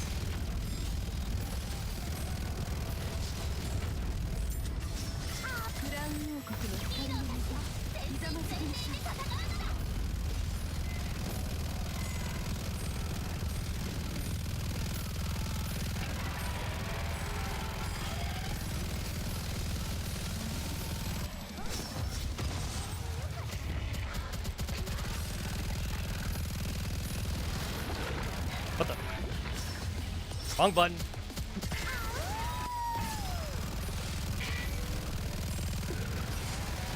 Oh, doing this again.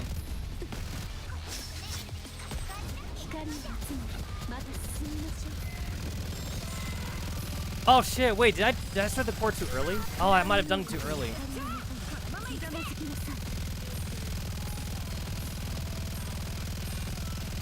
I know that like if I do this right, I can get to 5. I can get to phase. I can get to phase 5, I know.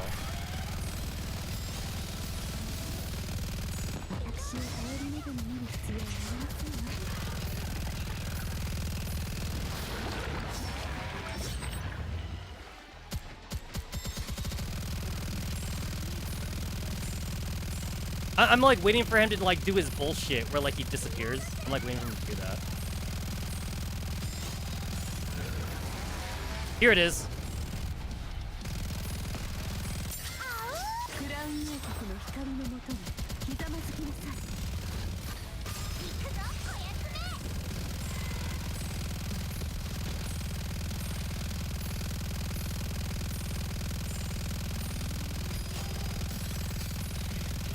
Oh shit, did I fuck around too long? Oh, I fucked around too long. I gotta do it again. I gotta do it again. Because like, I know that I can get to 4 really easily. Ah, fuck it. I'll just leave it on auto then.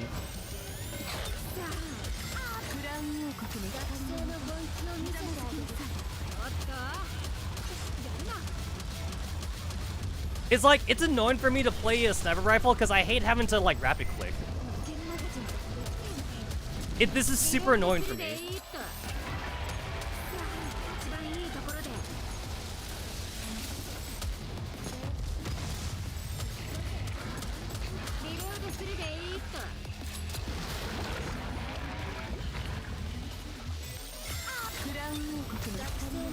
気を見せてあげるさ。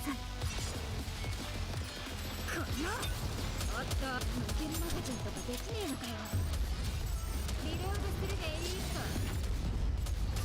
残念だからここまでだ。ヒーローたちよ、全身全霊で戦うのだ。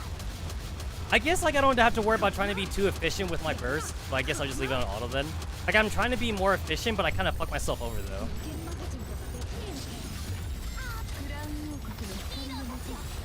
Yeah, I think I fucked myself over with that.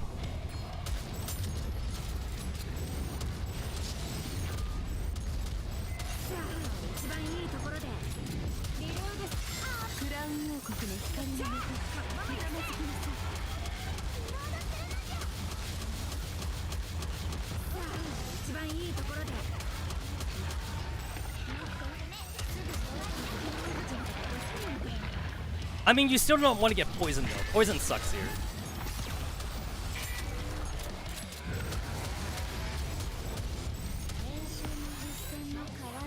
Oh, what? Oh no, I can't believe that. I was in burst mode for that, and then like, my fucking team like accidentally like shot like the fucking like non-circle.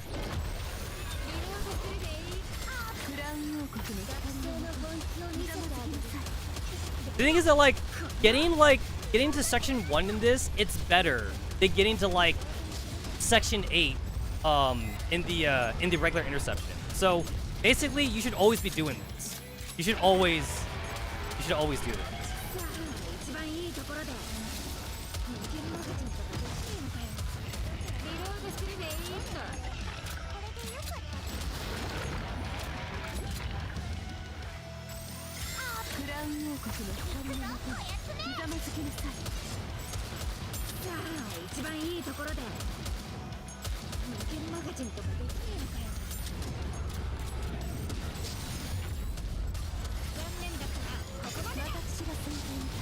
Alright, I should be fine here. I'll just make sure like not to do that again.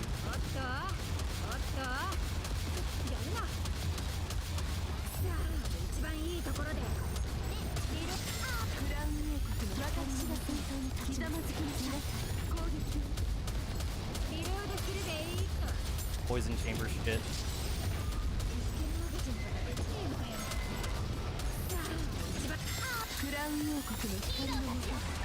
Alright, he's doing his thing. Whatever. Good to like knock that out. Got it.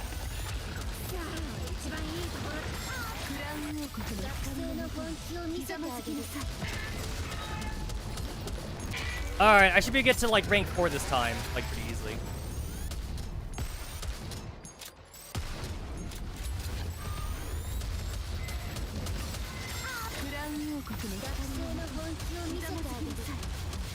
I know that like I got to like rank 5 before, but like it's so much trouble to get to rank 5. So like I kind of don't bother. Getting to rank 4 is good enough for me.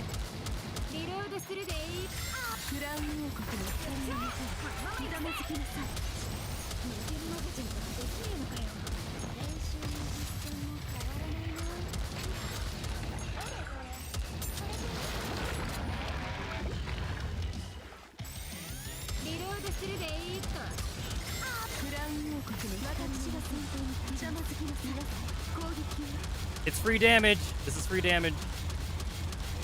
There we go. I'm at 4. I'm at 4. I can stop now. I can.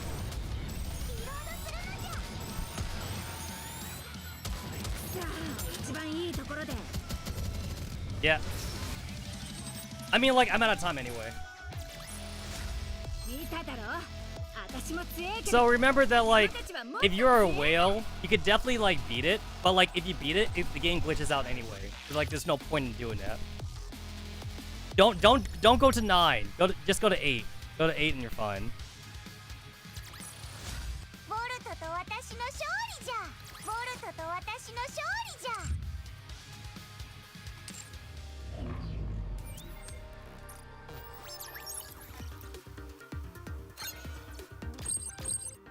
Overclock is weird. It's like you just do overclock like once, like the once every like month thing, and that's about it. There's no reason to like run overclock more than once, basically. So you run the overclock once for the simulation, and then that's it. And then you just kind of like just fuck off, and you just do regular simulation at that point.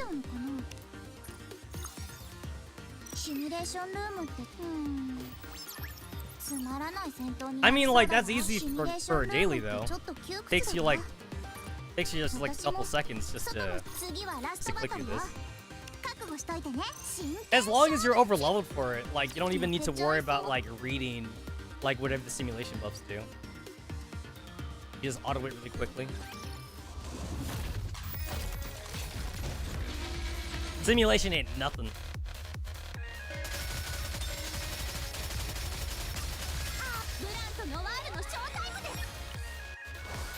I've been so lazy to replace my simulation team that like I'm still rocking like Blanc and Noir in it, even though it's not necessary. This is like, I made this team like before I got crowned in Naga, but like I don't want to change it because I don't need to.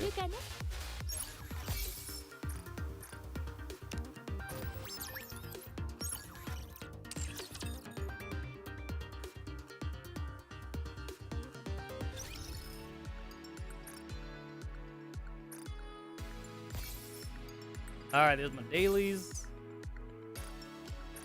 And my weekly. Finished off the weekly. And do I have enough to try and get Asuka again? Do I have enough? I have enough. I have enough. Is this the one? This is because I bought more I brought more like premium vouchers in the collab. And then I have 800 fucking crystals. Is this enough to get fucking Asuka? Gotta be fucking kidding me. Nope. Well, still no Asuka. Still no fucking Asuka. Oh yeah, while I'm at it, I might as well like gift Ray fucking the 10 gift shit.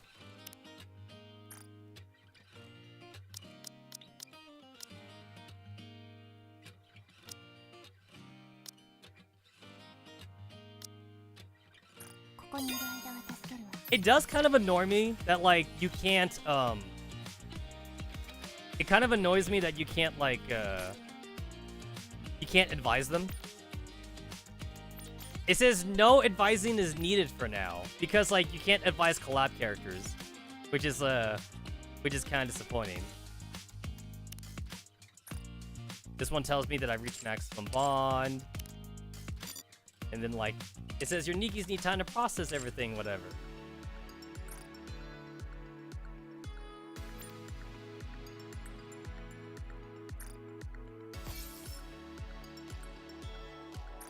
And then the Alice things only give you like regular vouchers. They don't give you like premium like shit.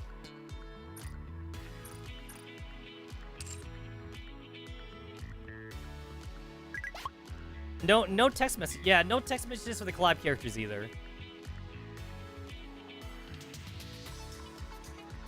Another thing too is that I guess to be fair, the advice sessions it's supposed to be for Nikkes. So like that means like it technically isn't supposed to work for humans anyway. Because like the whole point is that you advise the Nikkes so that way they don't get mind switches or whatever. But like it's like these are humans. Well, I mean most of them are. You're a robot, and you're a robot. I mean, like, they're almost Nikkes, but they're fully robot though. But yeah, you can't advise them. It does kind of feel like, I don't know, maybe you can't like advise them fully, but maybe I feel like there should be like 1 or 2 advice sessions for these girls, because like, are you telling me the commander like never talks to them, like at all? You know? You could talk to them a little bit, Commander. And then usually, like the little bond events here thing, these are just like it's them interacting more with the like the Nikkes than it is with the commander. They don't really interact with the commander all that much.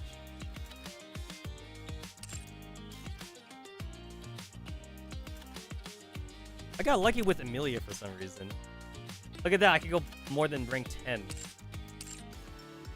What was her thingy? Somehow I got like 2 fucking stars on Amelia.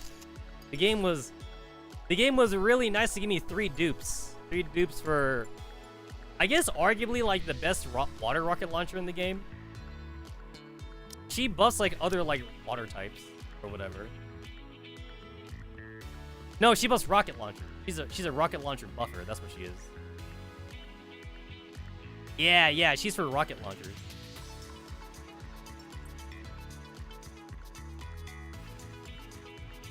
No, technically she was for sniper rifles. Technically. She's all about like doing charge stuff. But you want to pair her up with rocket launcher. I'm just happy that Shift Up is nice enough to give us like free costumes, like for the collab characters.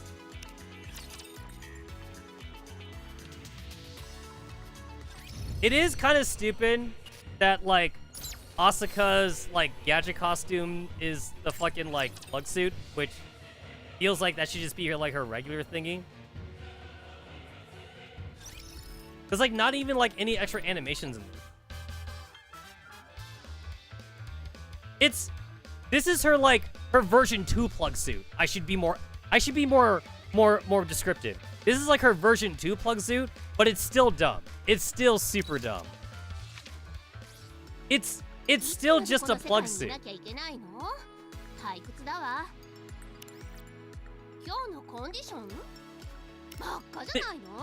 Like, Asuka wears so many different kinds of clothes in the anime. And the best they could come up with was her second plug suit? Really? This was the best they could come up with? I mean, like, it does have, like, extra lines, I guess. But come on. As far as I've heard from people that actually bought the costume already, like, it doesn't even have that much any extra spicy animations.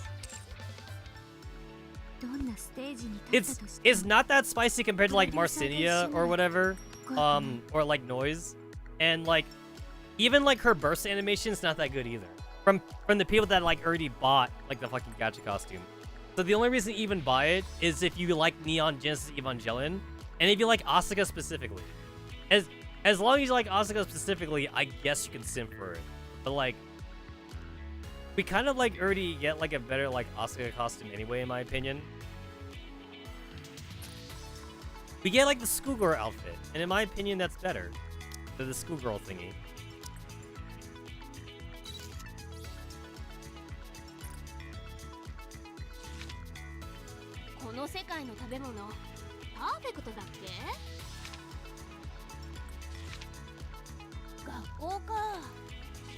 It's like the pose is different. The pose is different, but come on, it's a plug suit. Maybe I'm just not the target audience for this, because like I've never really found the plug suits like sexy or anything like that. I just found them like as like normal like pilot, like just normal like pilot gear. I don't know.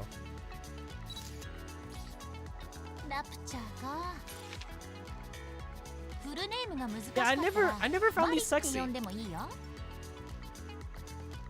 The closest thing I could think to real life for these plug suits, they're basically like wetsuits, like for diving. That's like the closest thing I could think of for them. They're like wetsuits. I guess the other thing I could possibly compare them to is also like astronaut suits, but like the fictional astronaut suits are very like skinny and like very like form-fitting, because like regular astronaut suits are pretty thick. They kind of have to be thick, like normal astronaut suits. We don't have like these thin astronaut suits in real life. These do not exist because like humans are still squishy and we don't have the technology to make like thin astronaut suits. I mean, like not in a way that protects the user anyway. We don't have that shit yet.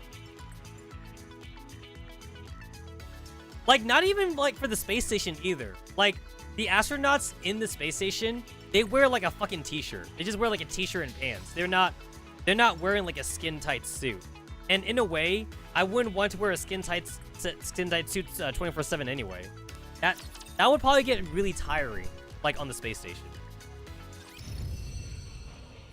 I would not want to do that.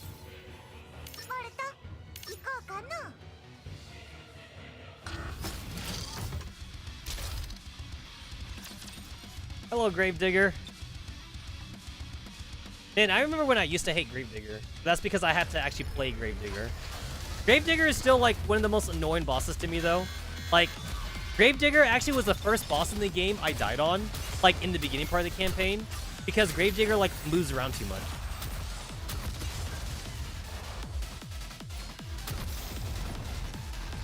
Easy. I never got the glitch where Gravedigger disappears, and I kind of want that to happen to me, because like I've seen that other people have said that it happens where like Gravedigger disappears on you. I don't know if that's like a phone only glitch though. Like maybe it's a phone glitch. I don't know, but like I've never had it happen to me, and I don't play Nikke on my phone. I only do it on the computer.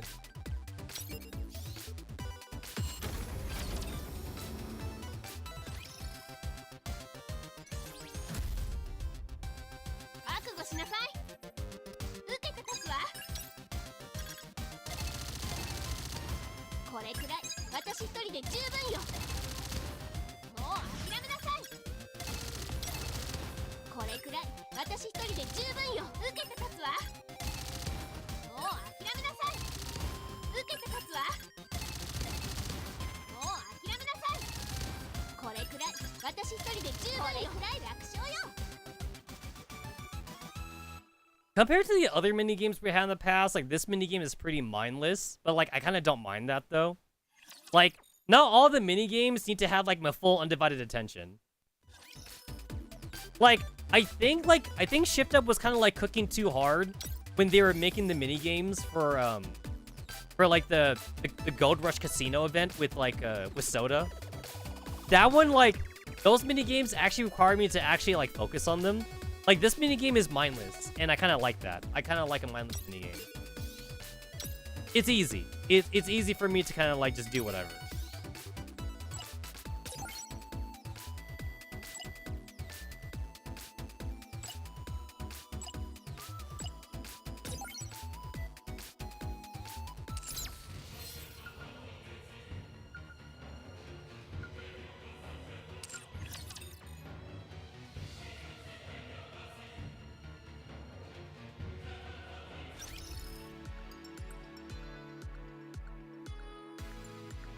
Alright.